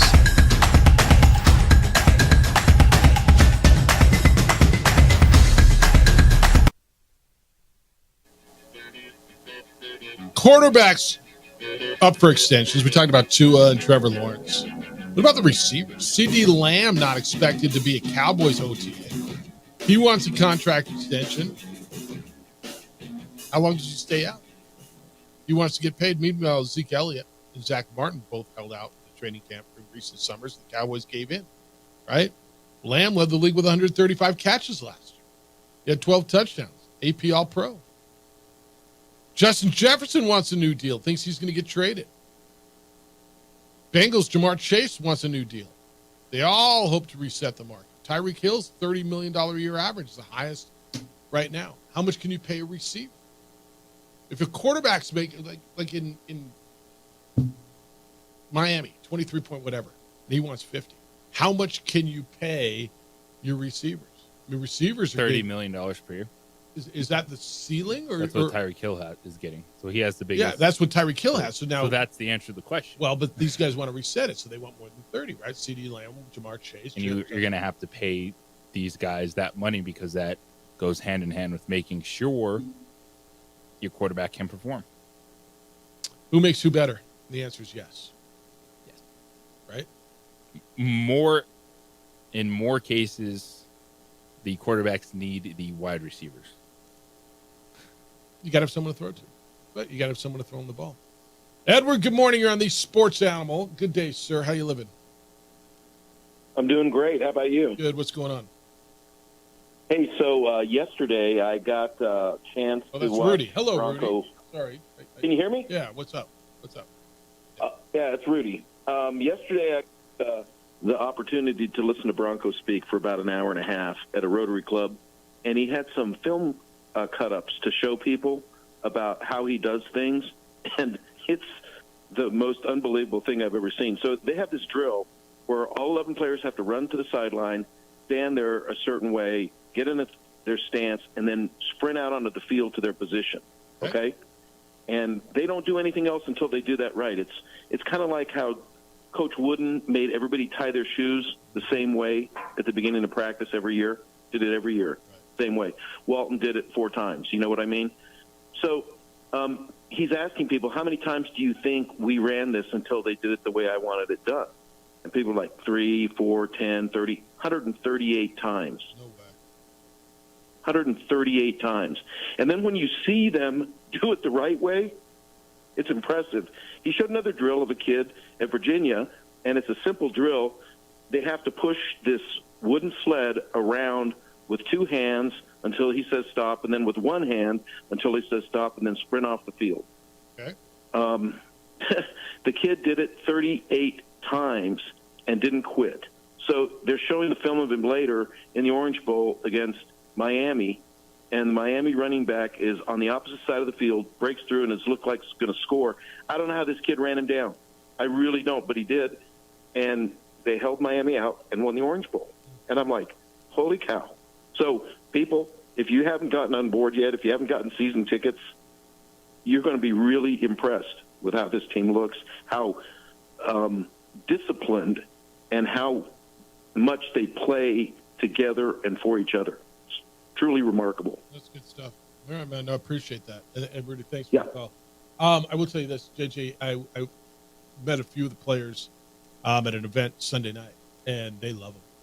2 new players, one who'd been here, and they love playing for him. I mean, they couldn't say enough good things about the way camp was. They said, look, the one who was here said, love Coach G. Nothing against him, and that was great. But I love what's going on here. So we'll see. We'll see what the results are. Edward, good day, sir. Top of the morning to you boys. I hope you can hear me okay. Yep. It's a pleasure to be part of this award-winning show. Hey, Crusher tries to reset the market. All these guys wanting new contracts. he tries to set the market, reset the market every day. So it's something that's familiar to me. The Nuggets, in my opinion, I agree with JJ. That was a complete collapse. As well as Malone adjusted after the first two home games that they lost to win 3 straight, to get lambasted in Game 6 by 40 plus, and then to blow a 20-point lead, it's inexcusable. And I'm a huge Jokic fan. I think that he's on the cusp of breaking into the top 10 all time, right? Somewhere between the top 15 and top 10. And he played well, but if it was another star, I agree with you guys. They would be unmerciful, the feedback. But, I think the series in the West is going to be really fascinating with Luka Doncic and Kyrie Irving. Anytime you have that kind of playmaking ability down the stretch in late in games, it's going to be fascinating. So I don't have a prediction, but the East was terrible this year. Major injuries across the board. I really believe that neither the Knicks nor the Indiana Pacers would have won a series in the West. I firmly believe that. I don't think they would have won any of the series if they played in the Western playoffs. Regarding NFL predictions, O.J. Mayo, which I'm not a big fan of the hire for the New England Patriots, I bet they win 5 games this year. It reminds me of the Danny Gonzalez hire, quite honestly, with the Lobos. Nice guy, a rah-rah guy, and maybe somewhat uniquely unqualified to do the job, O.J. Mayo. So I think it's going to be 3 years, and he'll be fired. 5 wins this year. It would be remiss of me not to talk about the Cowboys over and under. Last year I predicted them to be 11-6, and had they called the Detroit Lions game correctly, that's what they would have finished. I think they're going to pull back this year. I think they're going to win at most 10 games and finish second in their division. So I hope you guys have a delightful day, and James Borrego would be a delightful hire for the Lakers. If not, just let LeBron coach at this point. Have a great day. All right. I know he's painfully accurate in his mind. Gerard Mayo is the coach of the New England Patriots. O.J. Mayo, or Ovington Anthony Mayo, is a basketball player who's playing in the Egyptian League right now, who bounced around the NBA for a while. But former USC product. Briefly. Very, very briefly. One and done. But O.J. Mayo was a basketball player. Gerard Mayo. It just proved a point, though. That's his team. You don't know who coaches are in the NFL anymore, do you? Or NBA or anything. That's his team, and he couldn't get the coach of his favorite team down. Let alone you're supposed to know who Michael Malone and Chris Finch are. Gerard Mayo's going to be interesting. I think Gerard Mayo's going to get heat.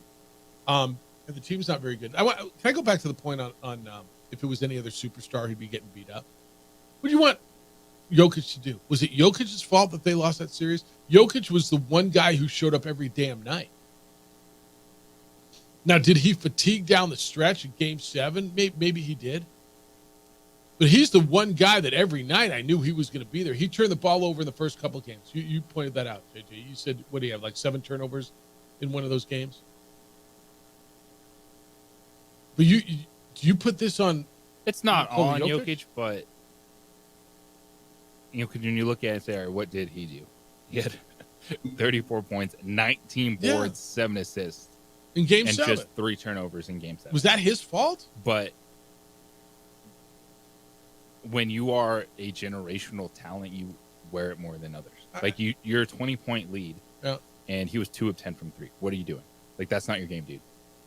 Like, stop taking. Okay. They're baiting you into those shots, and you took them. Yeah. Karl-Anthony Towns, Naz Reid, and Rudy Gobert got the best of you in Game 7, or all season, or all series. I mean. In games, like, he wasn't going inside. They pushed him to the outside, and he settled. And that you got to be better. Even in a game where you go 34, 19, and 7, you have to be better because you are the best player on the planet in that moment. And that's what you're looking at home, 20-point lead. And you have a team that ends up scoring 14 points in third. And I think he'll eat that. Yeah, 14 points in the third quarter. But when you're the leader of a team, you have to eat it, right? Yeah, but I also think the way he handles it is why people don't lash out at Jokic like they would LeBron. But like, oh, can you believe LeBron James said this comment? Like, it's just basketball. Who does he think he is? And Jokic owns it. And, he said, hey, the better team won, which I think ultimately the better team did win. I agree. Even in this wild series, which we're not going to see anything like this for a long time in a 7-game NBA series, with how dramatic these swings were from the T-Wolves to the Nuggets. It was crazy. It was kind of the Knicks and Pacers wasn't dissimilar. There was not a 45-point game. There was not. No, you're right. There was clutch moments in the fourth 45 quarter, and going back and forth, but they were blowouts. There was no series like this. You know, I mean, not as drastic. Not as drastic. All right, when we come back, you've asked the question: what will happen when a young man or young woman or a player gets promised an NIL deal and it doesn't go through? What will happen? Well, we're starting to get an idea. Lawsuits against whom? It's the opening drive. We get 95.9 FM and AM 610 Sports Animal. This report is sponsored by Staples Store.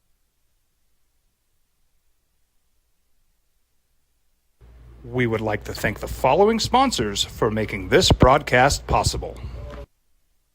Hi, I'm Steve Stucker here for Dr. Robert Melendez and the Juliet Eye Institute. You may remember me like this, but no more. The glasses are gone. I tossed them months ago because of a brand new procedure from Dr. Melendez known as RLE, Refractive Lens Exchange. The latest technology, the best eyesight I've ever had in my life, and you can check it out by clicking on the link in the description right here.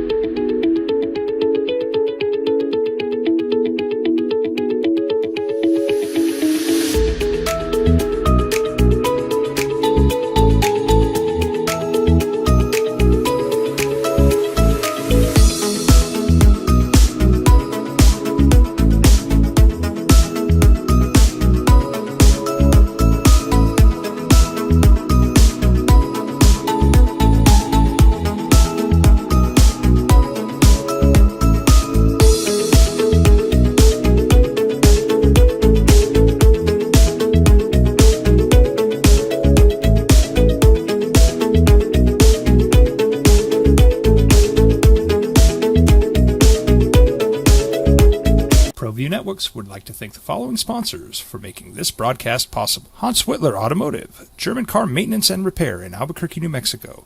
Call 505-294-7684 or visit HansWhitlerAuto.com.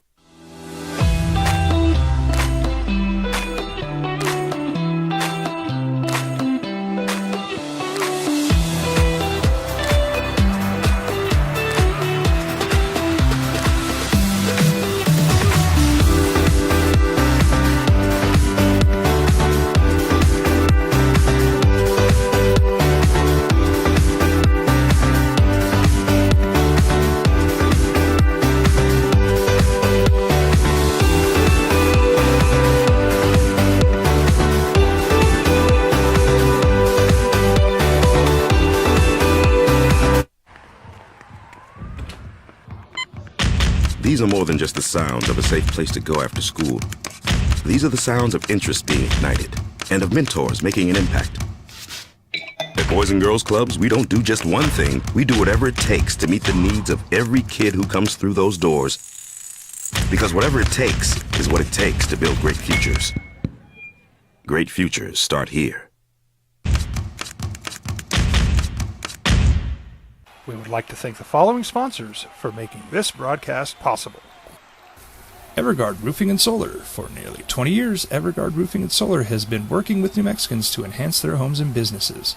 For all your roofing and solar needs in New Mexico, call 505-821-9543.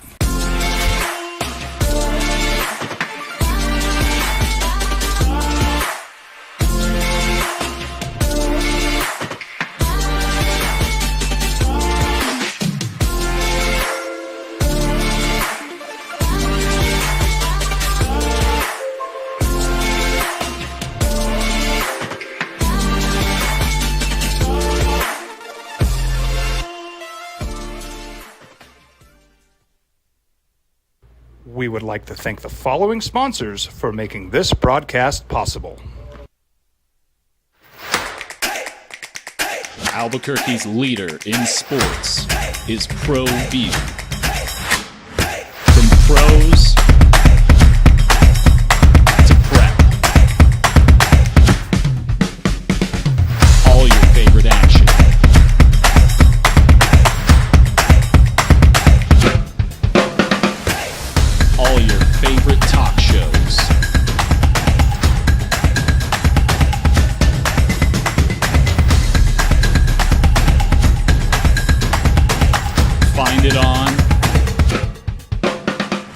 ProView Networks. If you're drunk, blasted, intoxicated, rip, plastered, destroyed, bruh. If you're like this, you shouldn't be driving. I was born in New Mexico. I grew up on these streets. I got in trouble here, and I fought my way back in Burquia. I love New Mexico, especially the people. Now I'm using my training, tenacity, and energy to fight for you. I'm Adam Oki, lawyer, fighter, and New Mexican. I was a local athlete here in New Mexico, so I'm proud to support your local athletes.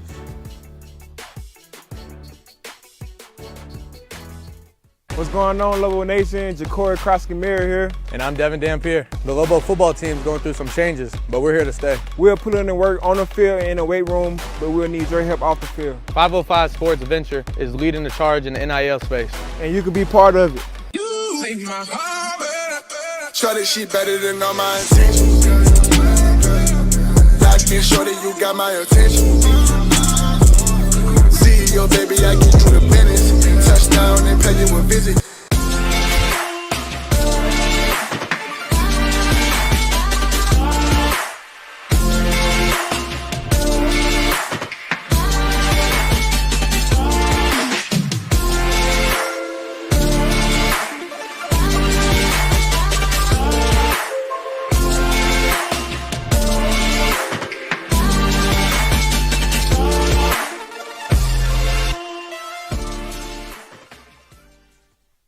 These days, it's important to know people and businesses you can trust. There's a lot of places where you can buy a vehicle, but there's only a few local dealerships where you'll find honest people who have your best interests in mind.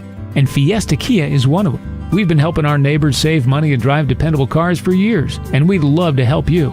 With new Kias arriving daily, you'll love our selection and the peace of mind you'll get driving a Kia from Fiesta. So stop by and see us today at Fiesta Kia on Lomas, or just start driving now at fiestakia.com.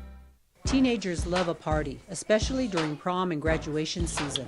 Often, alcohol is involved. Some parents think that hosting a party with alcohol in their home will keep the kids safe, but it's wrong and it's illegal. As a parent, to allow your teenagers' underage friends to consume alcohol on your property is a felony. Parents who host lose the most. Don't be a party to teenage drinking. This is a program of the Drug Free Action Alliance. For more information, go to burnco.gov/do-not-host.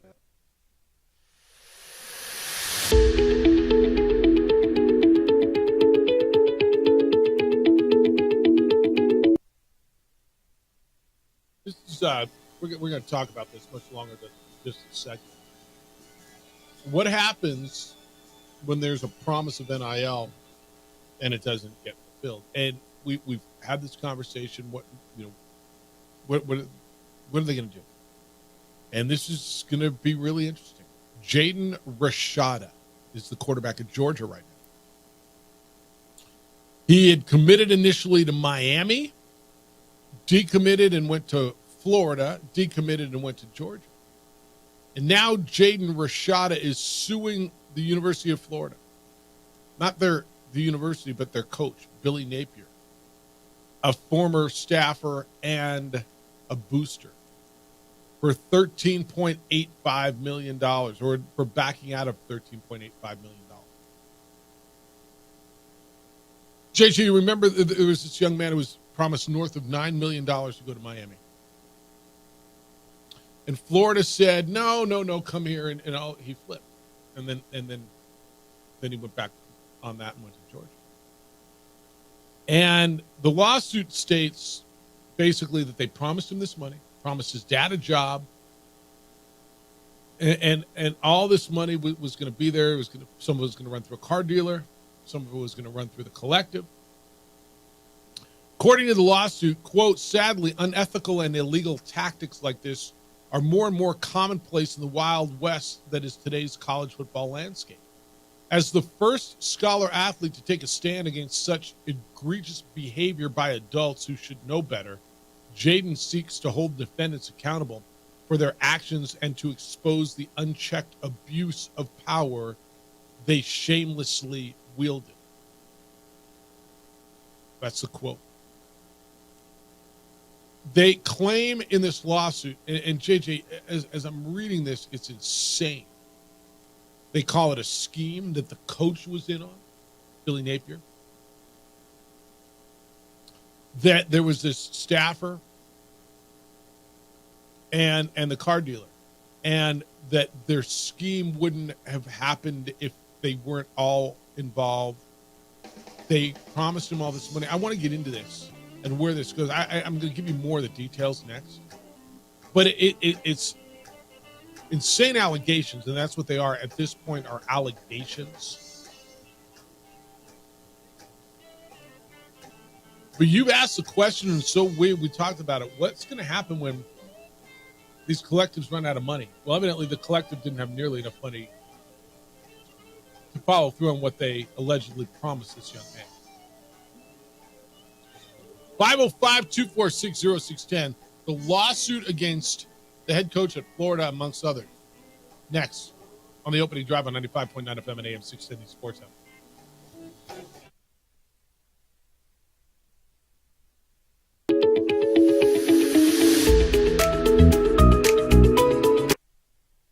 We would like to thank the following sponsors for making this broadcast possible.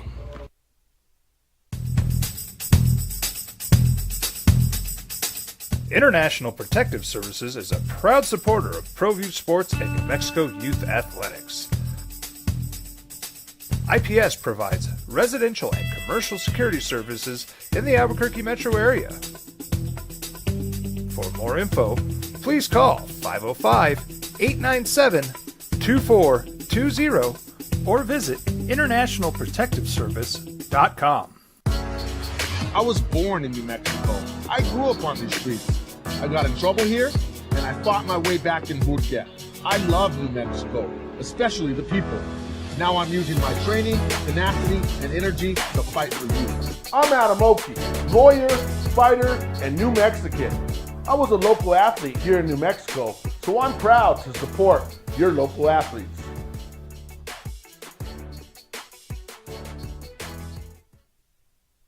We would like to thank the following sponsors for making this broadcast possible. Hi, I'm Steve Stucker here for Dr. Robert Melendez and the Juliet Eye Institute.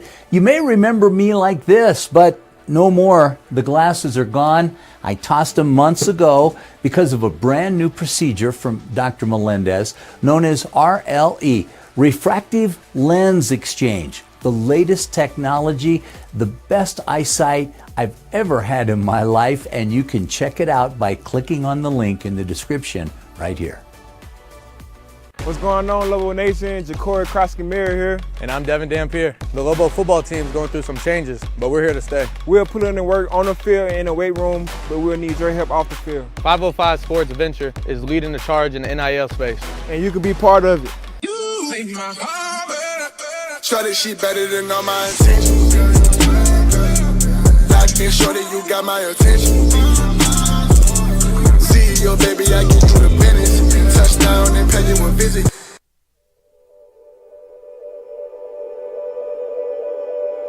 We aren't all born with the same opportunities. But it's the people who care that change everything. Get ready, Sprout, get ready. My coach, my teacher, my older sisters, my grandma, my brother, my tutor, my dad, and my mom. As New Mexicans, it's up to all of us to do our part. So that no child goes without love. And no family has to do it all on their own. They're all our children. Every single person is called to make a difference in the life of a child. It's up to all of us to do our part. To pull together. Pull together. Pull together. To make New Mexico the best place to be a kid.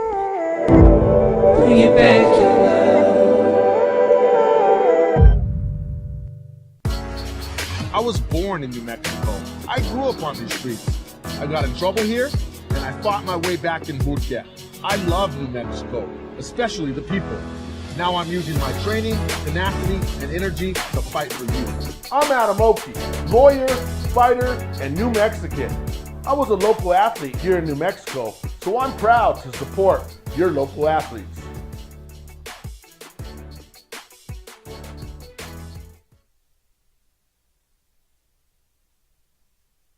Kicking It with Kenny Thomas. Brought to you by Capital Ford on 95.9 FM and AM 610. The Sports Animal. Well, this will be an interesting conversation. I want to bring up Kenny Thomas. He knows it's coming. We're going to talk hoops, certainly. But I'm interested in his perspective. He is the former Lobo great, the all-time leading rebounder at the University of New Mexico. I believe the second leading scorer in the history. Yes, you're right. That's good, right? That's not an insult. No. Charles Smith is first. Right. No, I understand. Yeah. Like you're still all these years later. My point that you're number 2 on the list. That's pretty. What's up, Kenny Thomas? Man, what's up? Man, see, I love your intros because you're my boy, bro. Well, that's what I'm doing. Man, if I would have known back in the day that I needed like 60 points, it would have been a whole different story. Is that all you needed? I think so. Something like that. Yeah, but Charles would have scored like another 12 or somewhere. Yeah, he'd have made sure he stayed in front of you. He had the ball. Yeah, I was double, triple team though, but I wouldn't have passed it out. Yeah, but he wouldn't have got in. You know what I'm saying? It wouldn't have come into you to get it out. No. I mean, yeah, you got a point. I want to start with this story, and I there's so many layers of this. I don't want to spend the whole time on this. Whatever you want to do, but bro. We've talked NIL a lot on the show, and it wasn't part of your world. No. And we've had a conversation. What happens? We couldn't even work. I know. You can get cream cheese on a bagel. Yeah, basically. Yeah. It was a violation. What happens when a player is promised a bunch of money and they don't fulfill? and so there's a quarterback at Georgia. His name is Jaden Rashada. Jaden Rashada initially committed to Miami. They promised him north of $9 million. Mm-hmm. For 1 year? I think it was overall. Okay. It just says, I don't know. I don't know the term. He decommitted, went to Florida because, according to the lawsuit, he was promised $13.85 million, which never formulated. He decommitted. Now he's at Georgia. So this morning, they filed a lawsuit alleging that Rashada signed his national letter of intent, and they're suing the head coach, a staffer, and a booster. They said that when he signed his letter of intent, less than an hour after the head coach promised the player's father $1 million partial payment, he never received the $1 million. The boosters never fulfilled the deal. Basically, they never fulfilled on any of this. And we've had this conversation. What happens when they don't pay? And we're going to soon find out. And they're talking about the Wild Wild West. They're talking about the collusion with each other. This is the attorney saying, or the lawsuit says, the booster, on behalf of himself and his company, the car dealership, Castro Walker, who was the staffer, and head coach Billy Napier, orchestrated and executed a fraud upon Jaden and were substantially and knowingly assisted by one another in carrying out the fraud. Each of their individual schemes would not have succeeded without assistance from one another. Yeah, that makes sense because there's, what is that, 3 or 4 pieces that's needed to get this executed? Well, first off, are they saying that contract was fully executed on both sides? Now I don't know that there's a contract. See, that's where it don't matter then. You trying to sue somebody over something verbally? JJ, but the fact that the head coach is involved. Are you reading this now? You looking through it? Oh yeah, I was reading that earlier. All right, the fact that the head coach is involved, to me, escalates this to a whole nother level. A big time head coach like this. Do you agree? I think it's. Was there anything in writing that you can point to?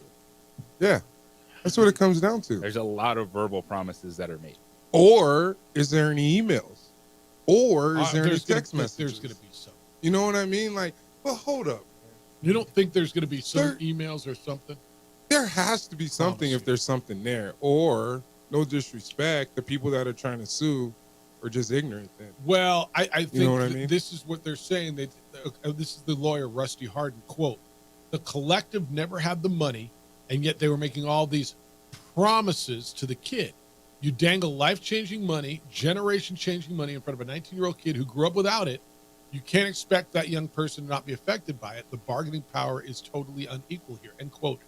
Promises are a hell of a lot different than contracts. Yes. Come on, man. 9 and 13 million? 13.85 This is this is what? Man. This is getting out of control. All right, Next thing you know, everybody's going to start trying to sue everybody. I promise you. I promise. Wait, I'll get a contract. The promises aren't contract. But it goes back to your original question, right? Like, which I did not answer. My bad. No. Guys going and not fulfilling their NIL opportunities because they're getting a significant amount of money, right? You got to keep in mind, like there was probably some guys here getting paid that people don't think that lived up to the expectation, right? It's a chance for a university to get an opportunity to get that key player that they think can help them win, period. All right, but this is obligations have got to be, and JT, I need your help on this, and you can tell me if I'm wrong. There's got to be obligations fulfilled from both sides, right? If you make a promise or contract to a player, I'm going to pay you $1 million or $10,000 or $100. Yeah, that money's got to, but the player's got to fulfill their obligation, and it's got to be written out. And this is where I think we need some sort of a uniform, and I don't think we're going to get it, agreement. For instance, everything on the table, right? I run a bowl game.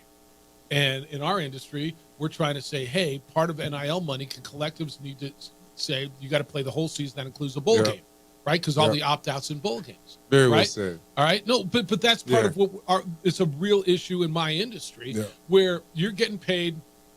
I'm giving you $50,000 to be my safety. Okay. That's for the football season. That includes whatever bowl game or playoff there's going to be. Yeah. You don't get to opt out. And if you opt out, we're going to peel it off. Yeah. And then you can take this even a little deeper, right? I hate to say this, but it comes down to NBA contracts. I can specifically talk about mine, obviously, right? Because I had some clauses in there to where if I averaged a double-double, I got a bonus. Mm-hmm. And if you don't play now with the NBA and how that's changing the dynamic because you have to pay X amount of games to receive awards like MVP and certain other things, right? That still is a bonus that's in those players' contracts, right? But it's all written out. It's all written out. I think it might have to get to that point to where it's written out, especially there's no parameters on what they can make. And we'll get into this later. Let's flip over. Nuggets get beat. In Game 7, they get beat at home. Sorry, JJ. They blow a 20-point lead. We just had a conversation earlier. If Nikola Jokic was a different guy, we'd be beating him up more. And I said, what do you want him to do? He had 34 points, 19 rebounds. Yeah. Is this on Nikola Jokic, or does he have to eat it more because he's the superstar of that team? I'm sorry, JJ, because when I saw Denver do what they did and made that into a series, I thought there was no way that Denver was going to lose that game the other night. Just to throw that out there. This whole it's over thing got to stop. Exactly, right? And then Murray, man, he didn't show up in the second half. And you called this, but I actually had him playing a little bit better than what he did. He disappeared. And then the role players, all of them pretty much disappeared. 69 of the 90 points came from those two guys. 21 points for the whole rest of the team. 16 points for the rest of your starting lineup. I love me some Aaron Gordon, but where was he in that game? Where was Michael Porter Jr. in that game? You could put blame all around. Yeah. Michael Malone coming out afterwards and lashing out the media, and his look was bad. Yeah. I look at it and I'm like, man, there's a lot of blame to go around. Nikola Jokic was the one guy who showed up every damn game. Yeah. But JJ's point's right. He was pushed outside. But we look at superstars to take over games like that, regardless if it's 34 points or the 40-point game he had, to win them the third game that they won in this series. If you're looking at being one of the best players of the generation, I don't care if Aaron Gordon has 4 points. You have a 20-point lead. How do you finish that game out? How are you taking over control of that game in the fourth quarter? And your point, JJ, make the point about what Gobert and Cat did to him, push him outside, and he accepted. He took 10 3-point shots. What is Nikola Jokic taking 10 3-point shots for in a game? I totally agree. Their game plan was solid in that game because Cat got in foul trouble. Yeah, with Minnesota, Cat got in foul trouble. Anthony Towns. And then you had Reed come in and do an unbelievable job with picking them up on the offensive end. They were getting a lot of different transition opportunities. It was one of those things to where I was like, oh my goodness, I can't believe this is happening. Can Minnesota keep this up? Because you felt like the Nuggets were about to go on a run to a certain extent, and the Nuggets got cold at the end of that game. Gordon's great. I think he's a great player. Porter Jr., I think he's a great player. But those guys disappeared in Game 7, and everybody settled for the perimeter shot, right? I feel like if Joker's out on the perimeter, he doesn't necessarily have to shoot that shot if you're open. Now, that's the unique thing about it is being a human, you got to prove yourself to a certain extent that you can make it, right? And then when you make it, it's cool. But why not drive in and get a higher percentage shot? And then if they come in and suck in, which they should, it's going to open up. He's Kenny Thomas. We're kicking with Kenny here on the Sports Channel. I think that's, by the way, credit to Minnesota yeah. with how upset they made Denver that entire series. From Jamal Murray losing his mind after Game 2, to seeing what they did, and beat them by 45 points. There was no sense of urgency. Rip a 20-point lead away from the Nuggets. There was no sense of urgency at the end of the game, JJ, with your Nuggets, man. I was really surprised. And then Murray, I don't know. It just seemed like he was waiting for Joker to do so much instead of being that guy to, bring some more energy. What'd you make of Michael Malone after the game? It's frustrating. You've been in front of the media, and I'm trying to be sympathetic to both sides. I've heard worse questions from media than a guy asked, how does it feel, or whatever he asked, to quantify how it feels to lose when you're up by 20. And I thought Michael Malone saying, look, man, what hurts is the season's over. Yeah. Bleep being up by 20. And Yeah. I thought that was fine until then he goes, stupid ass questions. Look, if you're going to get loved on and you're going to be there, and when you win and you're going to let the media love on you, that's why you get paid $9 million a year, whatever gets paid. You got to deal with the bad side. Yeah. I know emotions are raw. You've been there after a tough loss. You got to listen to idiots like me ask you questions. I thought it was bad luck. It could be good guy, bad luck, but it was a bad luck. See, the way the media portrayed the Nuggets to be, they were the new dynasty right now. And I think I've said that. So the expectations are really high for them. And I think the coach and the players expected more. They didn't expect a young Minnesota team to come in and capitalize the way that they did. Nobody expected that to a certain extent until they won in that first series, because that first series they won changed the dynamic of how they were seen and how they were being viewed. But the fact that the media, they know what they're doing. They're asking those questions to get a rise out of you. That's what they do. Now the fact that I'm older, knowing that, and not being caught up in it. When you were in it, man, I mean, you had to go in tough times and answer questions. Whether it was more so here, maybe but Philadelphia media was brutal, right? Philadelphia media wasn't that brutal with me because I did all the dirty, grimy work, right? Now, when it comes to some other players, it was a different story. All right, but even here, right? I mean, you got to answer questions after games. It was like, man, I know you didn't want to. Yeah. But it's part of the game. It's part of the game. That's why you make the big bucks, man. You got to take the good with the bad sometimes. And they both come in waves, because this is a game to where you're not always going to do everything right. But the fact that you get an opportunity to play on this amazing platform, are you kidding me? And the money that they're making, and the salary cap is $140 million. And when I was playing, it was like $45-50 million for 15 guys. Come on, man. Suck it up. When we get back, you want to talk some hoops? Like talk about the teams that are going on. Yeah. Talk about Minnesota, Dallas. You get Indiana and the Celtics tonight. He's Kenny Thomas. I also want your thoughts. Do you really believe that LeBron is not involved in the coaching conversation for the Lakers? It's next. It's the opening drive on 95.9 FM at AM 610, the Sports Animal.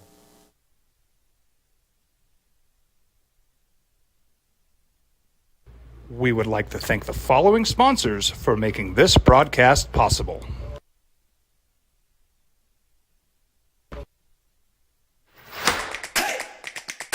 Albuquerque's leader in sports is Pro View. From pros to prep, all your favorite action.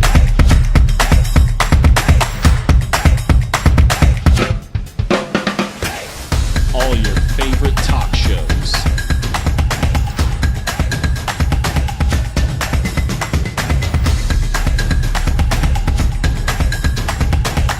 Find it on Pro View Networks.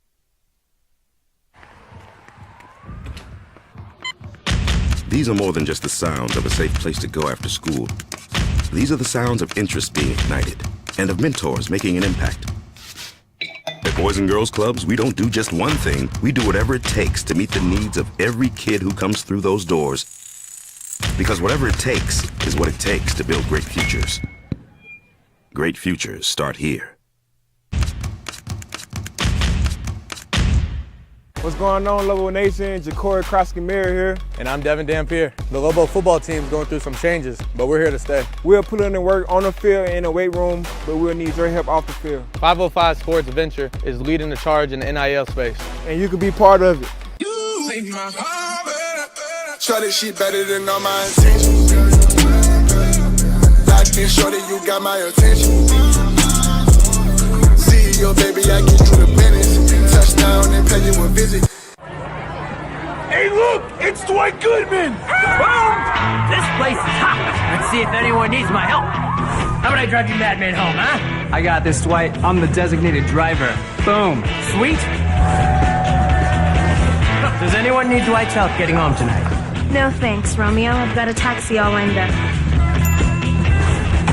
Drive safe, Dwight. Boom. Boom.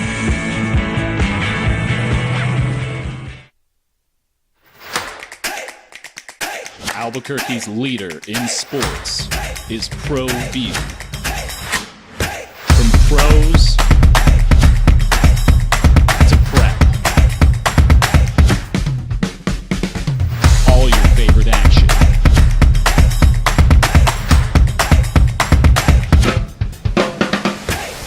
All your favorite talk shows.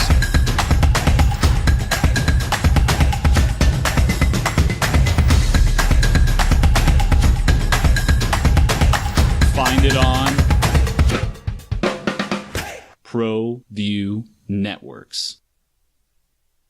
These days, it's important to know people and businesses you can trust. There's a lot of places where you can buy a vehicle, but there's only a few local dealerships where you'll find honest people who have your best interests in mind. And Fiesta Kia is one of them. We've been helping our neighbors save money and drive dependable cars for years, and we'd love to help you. With new Kias arriving daily, you'll love our selection and the peace of mind you'll get driving a Kia from Fiesta. So stop by and see us today at Fiesta Kia on Lomas, or just start driving now at fiestakia.com. What's going on, Lobo Nation? Ja'Cory Krosky-Miller here, and I'm Devin Dampier. The Lobo football team's going through some changes, but we're here to stay. We'll put in the work on the field and in the weight room, but we'll need your help off the field. 505 Sports Venture is leading the charge in the NIL space, and you can be part of it. Shorty, she better than all my intentions. Locked in, shorty, you got my attention. CEO, baby, I get you the business. Touchdown and pay you a visit.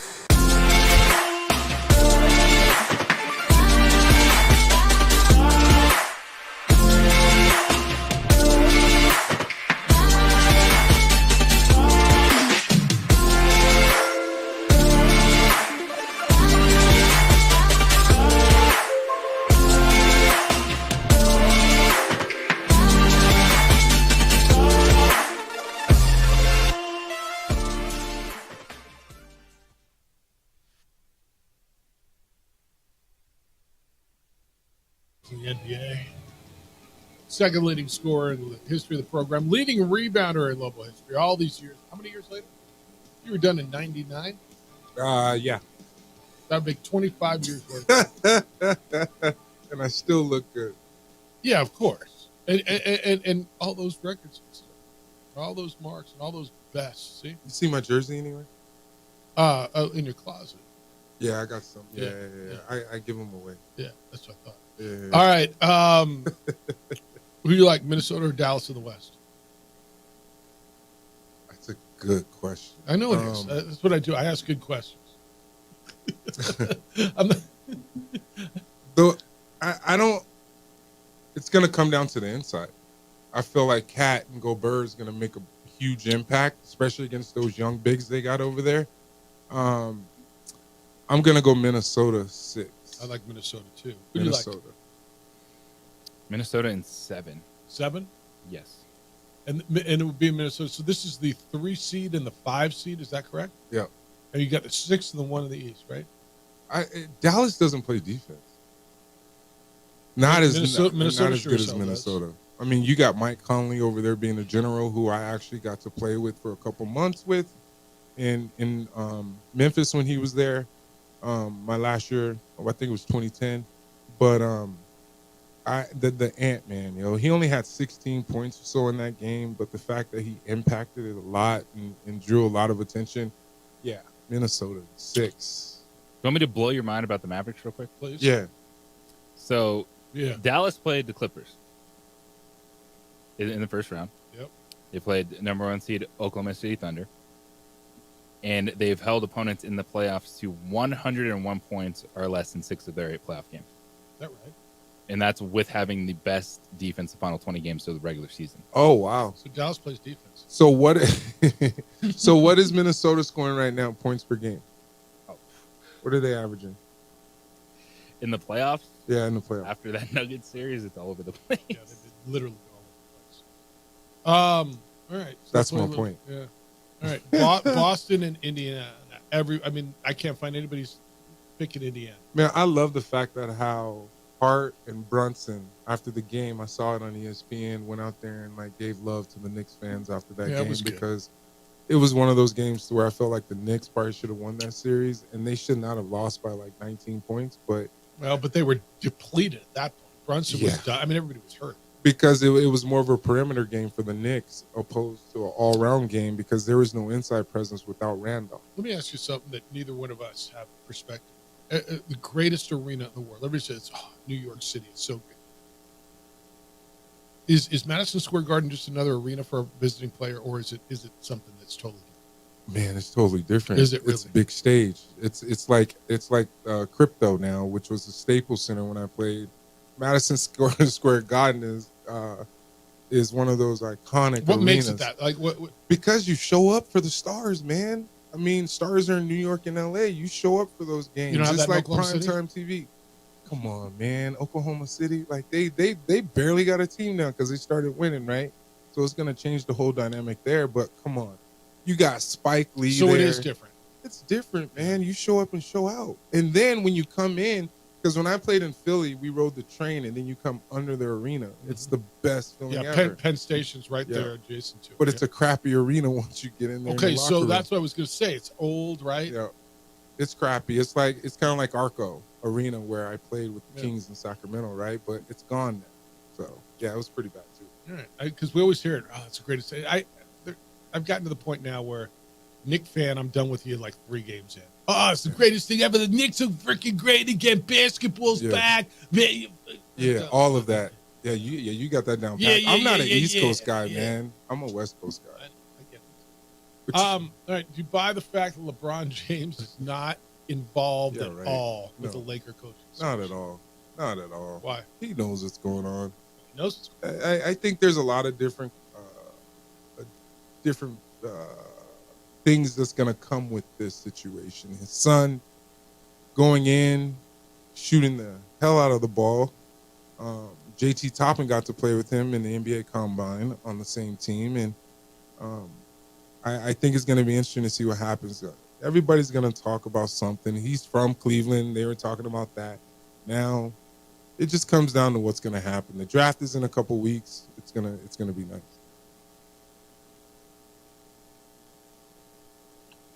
I was saying earlier, I was looking at this. If in fact he's not involved, then I don't believe it, right? If I'm Jeannie Buss, how am I not having a conversation with him? But the other side of the coin is, dude hasn't committed to play for me this year. Why would I involve him in my coaching search? And I don't believe this. I'm just looking at the other side. If dude hasn't even said he's coming back and playing for me this year, I mean, do you read something into it that maybe he's not going to be back there next year? I mean, obviously, you're going to read into everything and anything that happens now. And social Especially media is with him. Yeah, especially with him. He's that guy. I don't see the connection with JJ. I feel like Darvin Ham did it great. I think he did a great job with what he had and the pieces that he had. I feel like he should have stayed longer. But I think it's going to come down to what his son does and the opportunity that happens. LeBron creates his own destiny, man. He's been on 2-3 teams and gone wherever he wanted to go and won titles. So, And he's pretty good. I mean, he's all right. So let's just say Kenny Thomas, the general manager, you're in this situation. How much would you involve the best players on your team, if at all, when you're going through a coaching search? You got to involve them and get their input. That's how it's always been to a certain extent, and that's what I've seen playing on the 3 different teams that I was a part of. And you just assume like a Allen Iverson or one of those guys had input on like who was coming in, but you never know, man. I feel like if it was me, obviously I'm trying to get LeBron back, and when it comes down to his son, hey, LeBron, what we got to do? Because I feel like there's still 1 or 2 pieces away at that like 2 or 3 spot. I feel like they need a sniper. They don't have a shooter. Let me ask you this, because here's the danger of that. Because, and I don't know how you walk the line. So you're my star player, okay? You're Kenny Thomas, and you're making $64 million next year, and you're my star player, and I'm the front office, and I'm hiring a coach. And I said, Kenny, you know, we're looking at James Borrego, and we're looking at your guy, JJ Redick, and we're looking at Sam Cassell. What do you think? And you say, well, I mean, I think JJ would be great. He's my guy, and you know, I think he'd be great. I know he's never coached before, but we're going. Okay, I'm taking your input. Yeah. Ultimately, I go and hire James Borrego because I got your input, I got his input, I got her input, and but then I go, I think James Borrego is my best coach. How you feeling? Because now do I run the risk of having a rift? Why'd you ask me? I told you what I wanted, and you went and did something else. You see what I'm saying? Well, then you got to still show up. I totally get what you're saying. Now, this is how I respond to that. I would still show up and do my job, right? I'm making $64 million. But if there's an opportunity for me to take a pay cut to actually win another chip and get some guys there, I would take the pay cut. Sam Cassell, I think, is a great candidate. Mm-hmm. He's been on a few benches. He's been with Doc Rivers. He's been with a lot of different teams. Right. And then JJ experience, right? When I saw Paul Pierce talk about JJ, he's a great talker when it comes to implementing how he would actually come in and actually coach, right? That's the whole key. You're going in there and trying to sell yourself, but he doesn't have any head coaching experience, right? So I would rather have Sam Cassell or James Borrego, and it's not even a matter that I appreciate James and I adore James and he's a great guy, but it would have to be between James and Sam Cassell. All right, last thing. Who's the best basketball player golfer? What basketball player that you played was the best golfer? Like Steph Curry loves to play, but I mean, I was going to say Steph, but I've never seen him. Yeah, who'd you play with? It was really good. I play in a lot of different celebrity golf tournaments. I played in Fred Bilennikov's golf tournament. I heard that's a good one. Yeah, it's a good one. It's in Vegas now. I have 3 that I play in the summer. Basketball players, Brad Miller's pretty good. Okay, you got Brad Miller, who I'll see at some of these tournaments, who might be coming to my golf tournament as well. I guess Austin Reeves is pretty good. Yeah. So Austin Reeves, really I bring it up because JJ, see this? Austin Reeves tried to qualify for the Corn Ferry Tour. Are you serious? And he shot a 76. Should have been paying more attention to basketball. Man. I know. The Nuggets. I know. He shot a 76 at Willow Creek Country Club in Knoxville. Yeah. He missed qualifying for the Knoxville Open. How close do you think he was shooting a 76? How close do you think he was? He wasn't. 11 strokes off. He had to shoot a 65. Easy. He said, you can't really compare it to anything. I was nervous, I'll say that, but it was a lot of fun. I was on the first tee shaking a little bit. Didn't hit a good ball, but other than that, it was a lot of fun to play some competitive golf. Yeah, That's because super impressive. You think of like, it really is.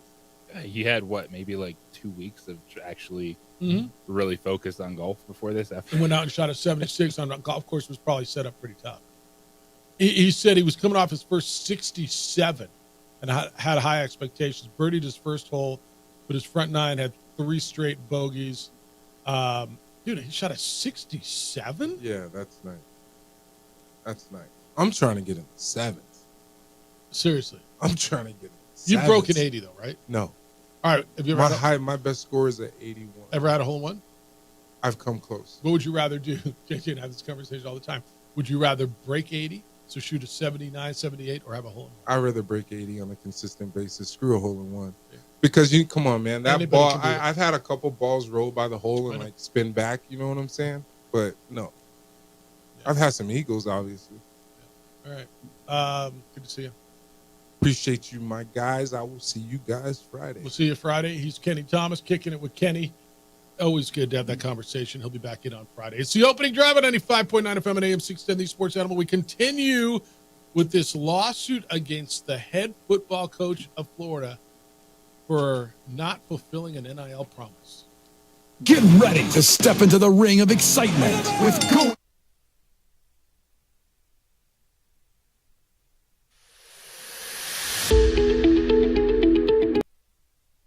We would like to thank the following sponsors for making this broadcast possible. A burglary takes place in the United States approximately every 15 seconds. International Protective Service is your answer for commercial and residential security in all of Albuquerque. IPS will work with your monitoring company for fast, reliable response times. You can rest easy knowing you, your family, or your company is watched over by International Protective Service. Call International Protective Service today.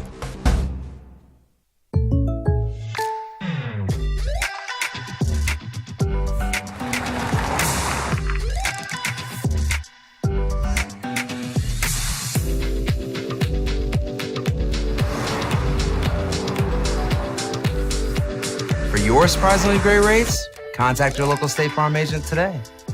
If you want the real deal, call State Farm agent Marty Size in Albuquerque today. Like a good neighbor, State Farm is there. Don't sacrifice quality and flavor when you're in a hurry. Golden Pride offers ribs, fried chicken, red and green chili breakfast burritos, and Frontier Sweet Rolls. 4 great locations, or visit us online at goldenprideabq.com. Golden Pride Barbecue Chicken and Ribs are proud supporters of ProView Sports. If you're drunk, blasted, intoxicated, ripped, plastered, destroyed, bruh. If you're like this, you shouldn't be driving. Young driver, this one. Hard to get her out. She'd been drinking. This one. Both of them gone. They'd been drinking, and he drove clear off the road. This was my family. Drunk driver hit us. And my wife and our daughter, they didn't make it. Hi, I'm Steve Stucker here for Dr. Robert Melendez and the Juliet Eye Institute. You may remember me like this, but no more. The glasses are gone. I tossed them months ago because of a brand new procedure from Dr. Melendez known as RLE, Refractive Lens Exchange. The latest technology, the best eyesight I've ever had in my life, and you can check it out by clicking on the link in the description right here. Hi, my name is Daniel Chavez, and this is my business partner, David Chavez. We are the owners of Indeed Safety. Indeed Safety is a local safety consulting company helping our clients with their safety needs for their projects. One of the things we pride ourselves as a construction safety company is helping our men and women in construction get home safe every day to their families. Indeed Safety is a proud supporter of ProView Network.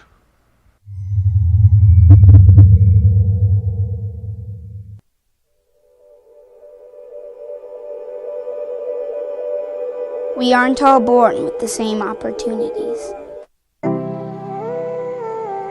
But it's the people who care that change everything. Get ready, Spell, get ready.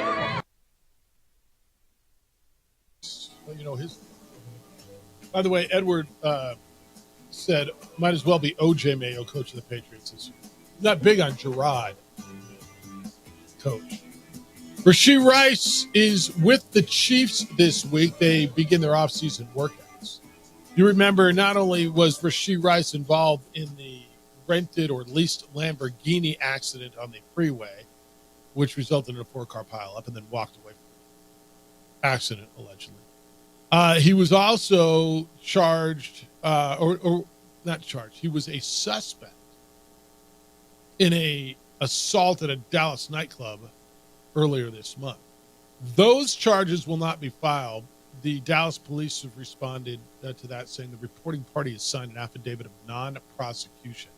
So basically, the alleged victim here has decided he does not want to prosecute or have her she rise prosecute. So that pending legal issue is no longer pending. That will go away. I don't know if there was, hey, man, can we buy you off? Or I don't know.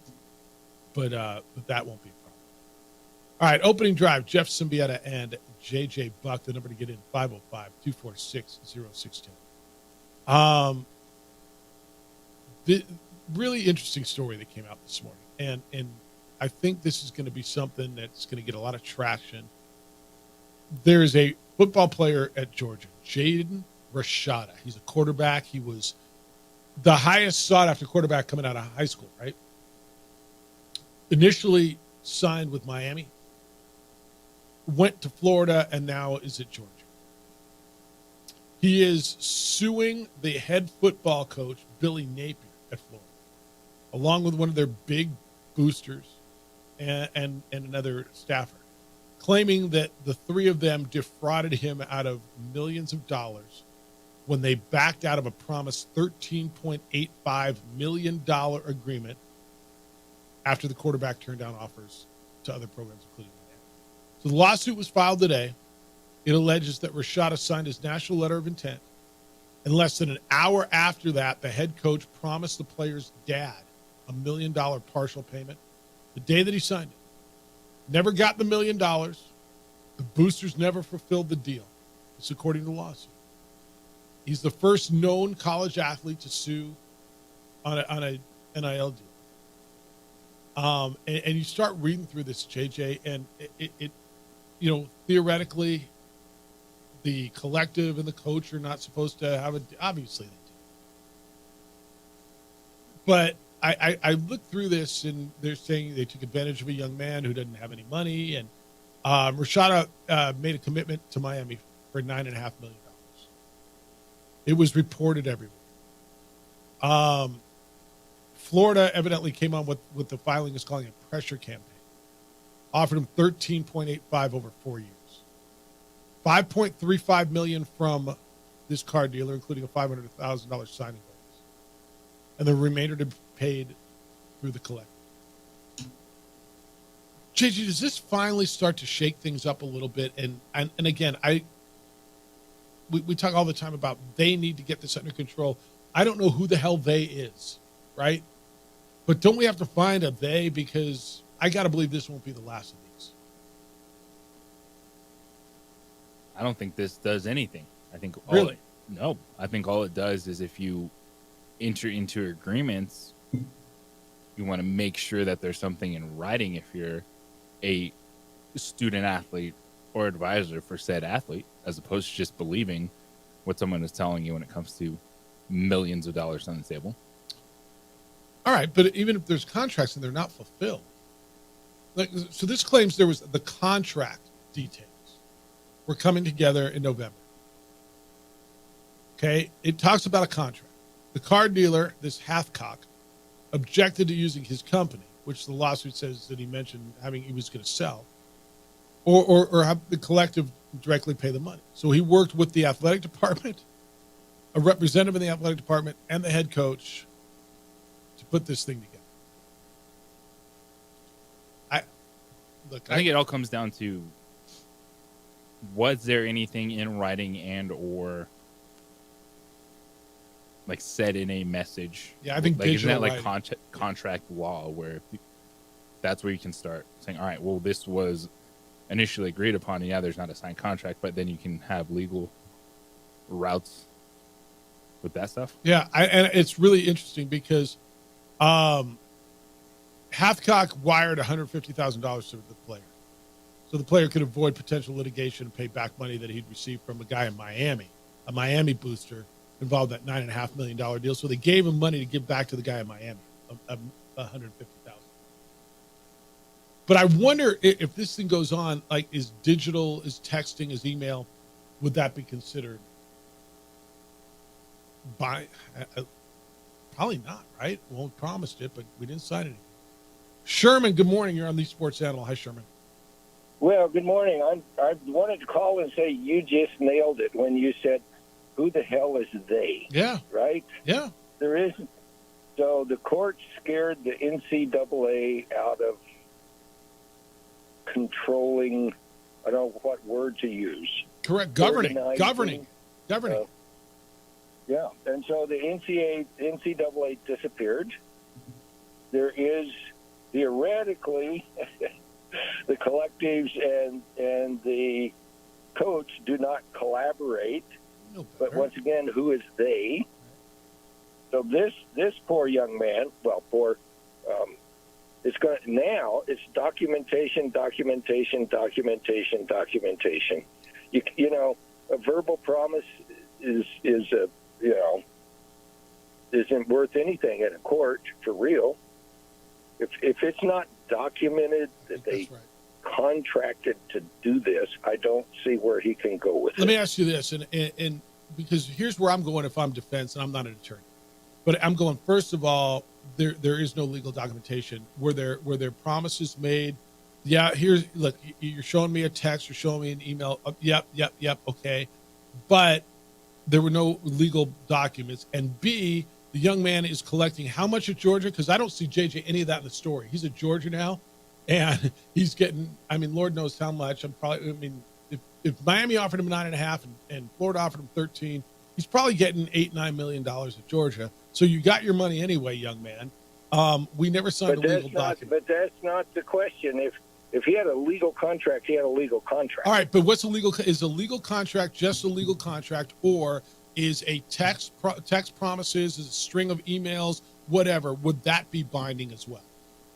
No, I'm not an attorney, obviously, so we need a couple of attorneys to call in. But from my point of view, all that stuff is intent. We intend to do this. We're going to do this. We're going to do that. Yep. Well, I can say I'm going to do this all day long, and then, when I get to the 3-point line, I only make 1 out of 10. So. Yep. No, I think I agree with you. And Sherm, thanks for the call. It's a great one. Yep. JJ, I think that's where this is going to end up.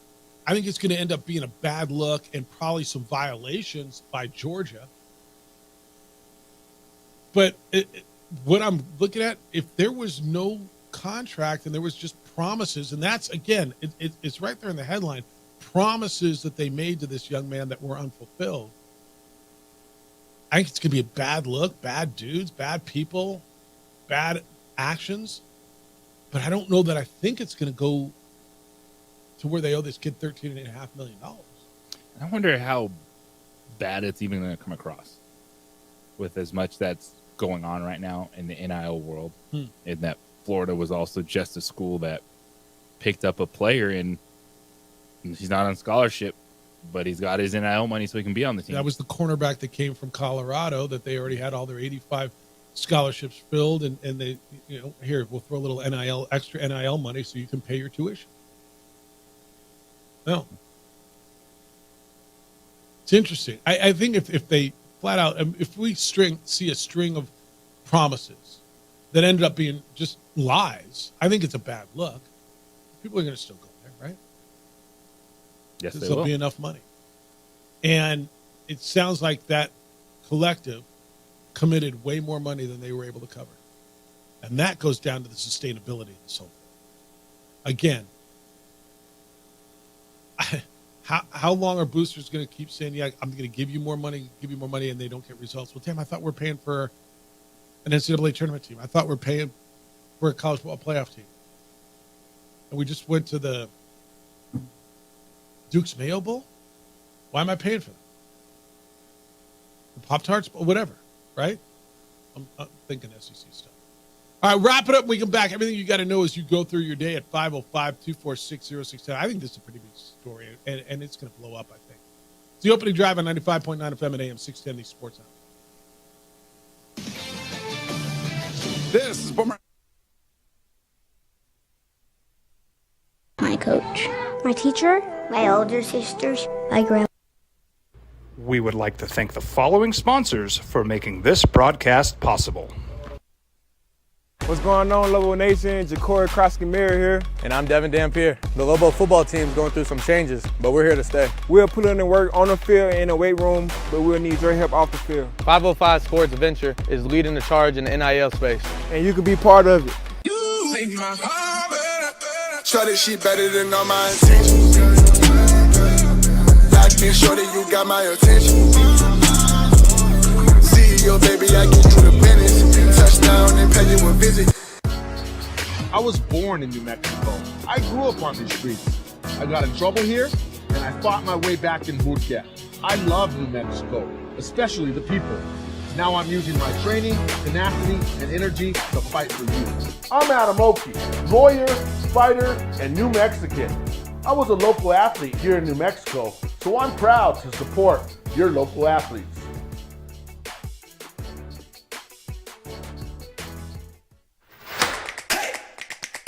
Albuquerque's leader in sports is ProView. From pros to prep, all your favorite action.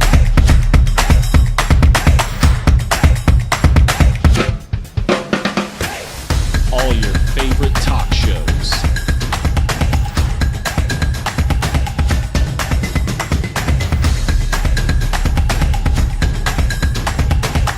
Find it on ProView Networks. Teenagers love a party, especially during prom and graduation season. Often, alcohol is involved. Some parents think that hosting a party with alcohol in their home will keep the kids safe, but it's wrong and it's illegal. As a parent, to allow your teenagers' underage friends to consume alcohol on your property is a felony. Parents who host lose the most. Don't be a party to teenage drinking. This is a program of the Drug Free Action Alliance. For more information, go to burnco.gov/do-not-host. Hey, look! It's Dwight Goodman! Boom! This place is hot. Let's see if anyone needs my help. How about I drive you madman home, huh? I got this, Dwight. I'm the designated driver. Boom. Sweet? Does anyone need Dwight's help getting home tonight? No thanks, Romeo. I've got a taxi all lined up. Drive safe, Dwight. Boom! Boom!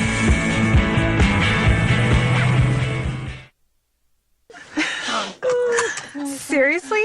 You expect me to drive while you aren't wearing seatbelts? What's the worst that can happen?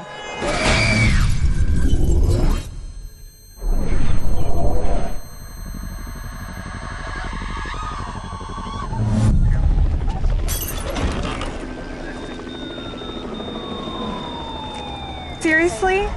Buckle up. Okay. Thank you.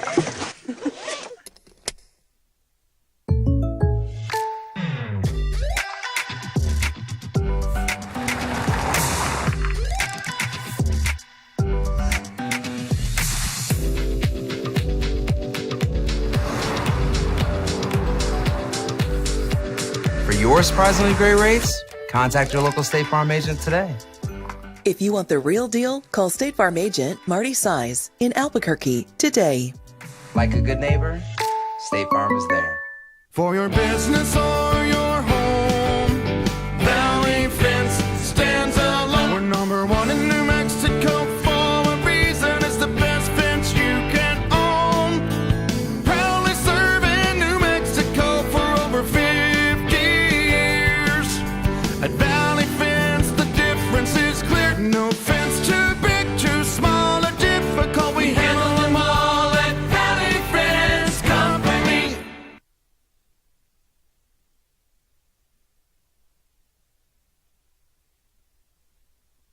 Boston, Indiana, Game 1, Eastern Conference Final. That'll be in Massachusetts, 6 o'clock start over on ESPN to watch it on television. Ice Dope started a series in Salt Lake. We'll have that for you tonight here on The Sports Animal. Rashee Rice will not be charged for assault, and I think the big story that people are going to be well, you got Caitlin Clark shaking off the ankle injury last night. Her team fell short to the Connecticut Sun. She scored 70 points. And the lawsuit that is being filed by Jaden Rashada, the Georgia quarterback, against Florida, I think is going to get a lot of attention as you go through the day. 505-246-0610. Marty, good morning. You're on the Sports Animal. Hello, Marty. Hey guys, I know there's been a lot of sort of negativity or ill feelings for a guy like JT Toppin leaving the program, but I really think there's going to be some positives as well from this whole NIL thing, because how long has it been going on already? Right? It's 3, 4, 5 years. I don't. Yeah, it's been a couple of years now. Yeah. And look at UNM has not. In fact, it's obviously progressed. The programs, I'm expecting the same sort of incline from the football program as well. I think you're always going to get kids, right, that maybe go to one school and it didn't work out for them, and they're going to look for opportunities. They're going to move around, a la the kid coming from U of A, now coming to New Mexico. Maybe he wasn't a good fit there, but he comes here, he likes it, is a good fit. So I think that's always going to happen, and I think that's where the New Mexicos of the world have to benefit from. They have to look for those kind of kids, and you're not always going to get blue chippers. You're not that kind of program. But if a guy like Toppin leaves, it's not the end of the world. It's not the end of the world. Maybe you get 2 guys to replace him, right? You get a really solid rebounder, and you get a guy that can just shoot. And I think that's how you got to fill your roster, and that's how you got to work this whole system. So I don't think it's all negatives. And a person's they're free to choose to do what they want to do. If they feel like they've maximized their opportunity here and they moved on, so be it. So be it. Wish them the best. And it's nothing against New Mexico or nothing like that. It's just what it is. And I think like I said, you're always going to get kids that are going to get an opportunity, and you might have kids that before never got an opportunity that maybe they're going to get that opportunity. So it's not always negatives to it. All right, no, it's good. Appreciate you, Martin. And I think you're right. I think like every school is playing the transfer. It's not just here. Everybody is getting portal kids. Everybody is getting guys who it didn't work somewhere else for whatever reason. It's not just here. Look, the portal is uncomfortable for some, but it is reality. And with the JT thing, JJ, is your sense he's coming back to college? Do you think JT Toppin ends up? I mean, he had a good draft combine. He was one of the top 10 guys I saw that improved their status. But I'm going to guess he's coming back. He'll make more money at Texas. I'm sorry to cut you off there. I just think this is one where there's no need to make a take on it because we'll find out May 29th. Yeah, my gut tells me I think he'll make more money playing college basketball than he would make in the G League or going somewhere else. Potentially next year, yes. And if you go have a good season at Texas and you have this base and foundation and you can show a little bit more of your game, JT Toppin is not necessarily a player that you can immediately look at and say, hey, this is a high ceiling guy. You need to see a little bit more with JT to take a chance on him. But that's the challenge because there's different ways that teams evaluate prospects. And I think the challenge right now for JT is there's not one path. If you go back, and I know you've talked about it a lot. I mean, you say someone like Tony Snell. People didn't think he was ready. There was a clear path. Tony Snell was a 3-and-D player. So you saw that ceiling.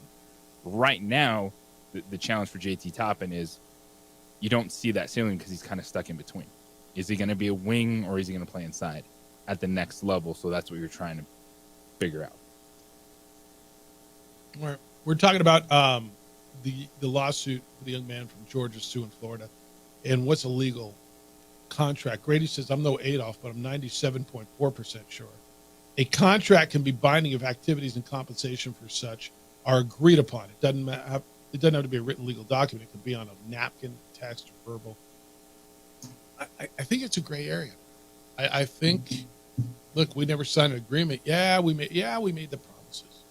Yeah, we thought, but circumstances changed and we couldn't fulfill it. Yeah, I know we promised you that $1 million signing bonus that was going to your dad, but we couldn't do it. Is that a legal issue? I'm not going to sit here and pretend I know. I just don't. All right, game 1 tonight. What do you think the spread is?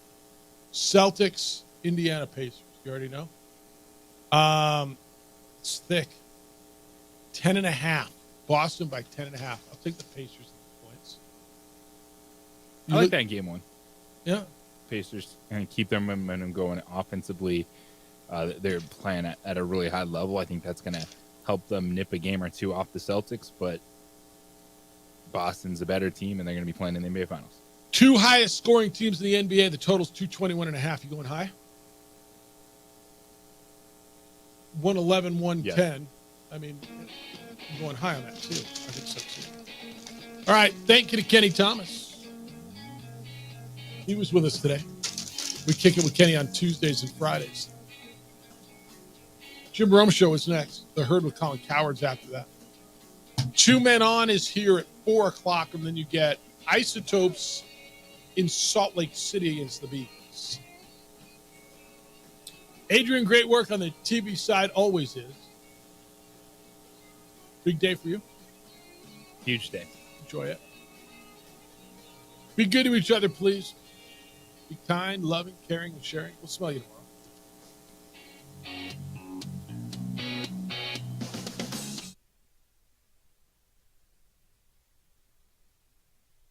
We would like to thank the following sponsors for making this broadcast possible.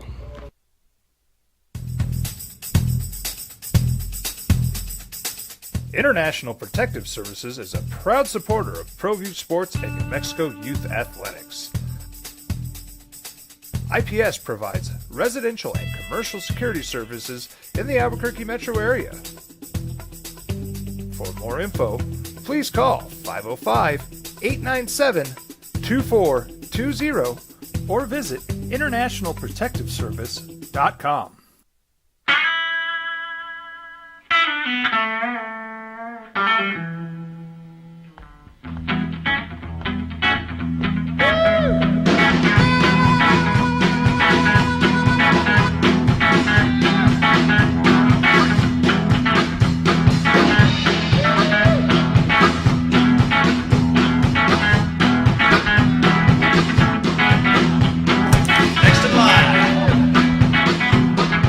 Rudy's is a proud supporter of ProView Networks.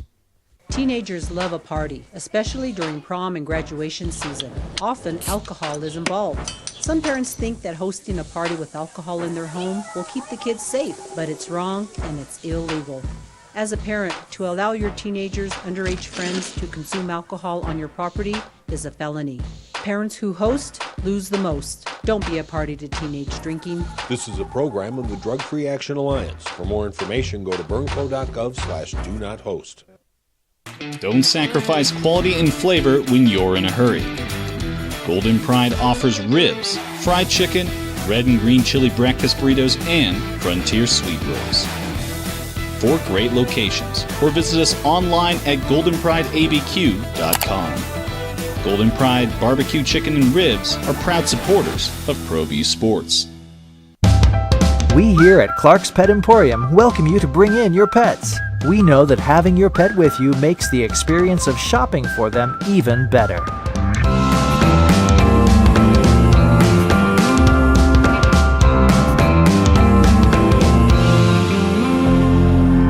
And we welcome you to bring your kids also. Clark's Pet Emporium, your pet's second best friend. We would like to thank the following sponsors for making this broadcast possible. What's going on, Lobo Nation? Ja'Cory Krosky-Mir here. And I'm Devin Dampier. The Lobo football team is going through some changes, but we're here to stay. We'll put in the work on the field and in the weight room, but we'll need your help off the field. 505 Sports Venture is leading the charge in the NIL space. And you can be part of it. You make my heart better. Shorty, she better than all my intentions. Locked in, shorty, you got my attention. See your baby, I get you the business. Touchdown and pay you a visit.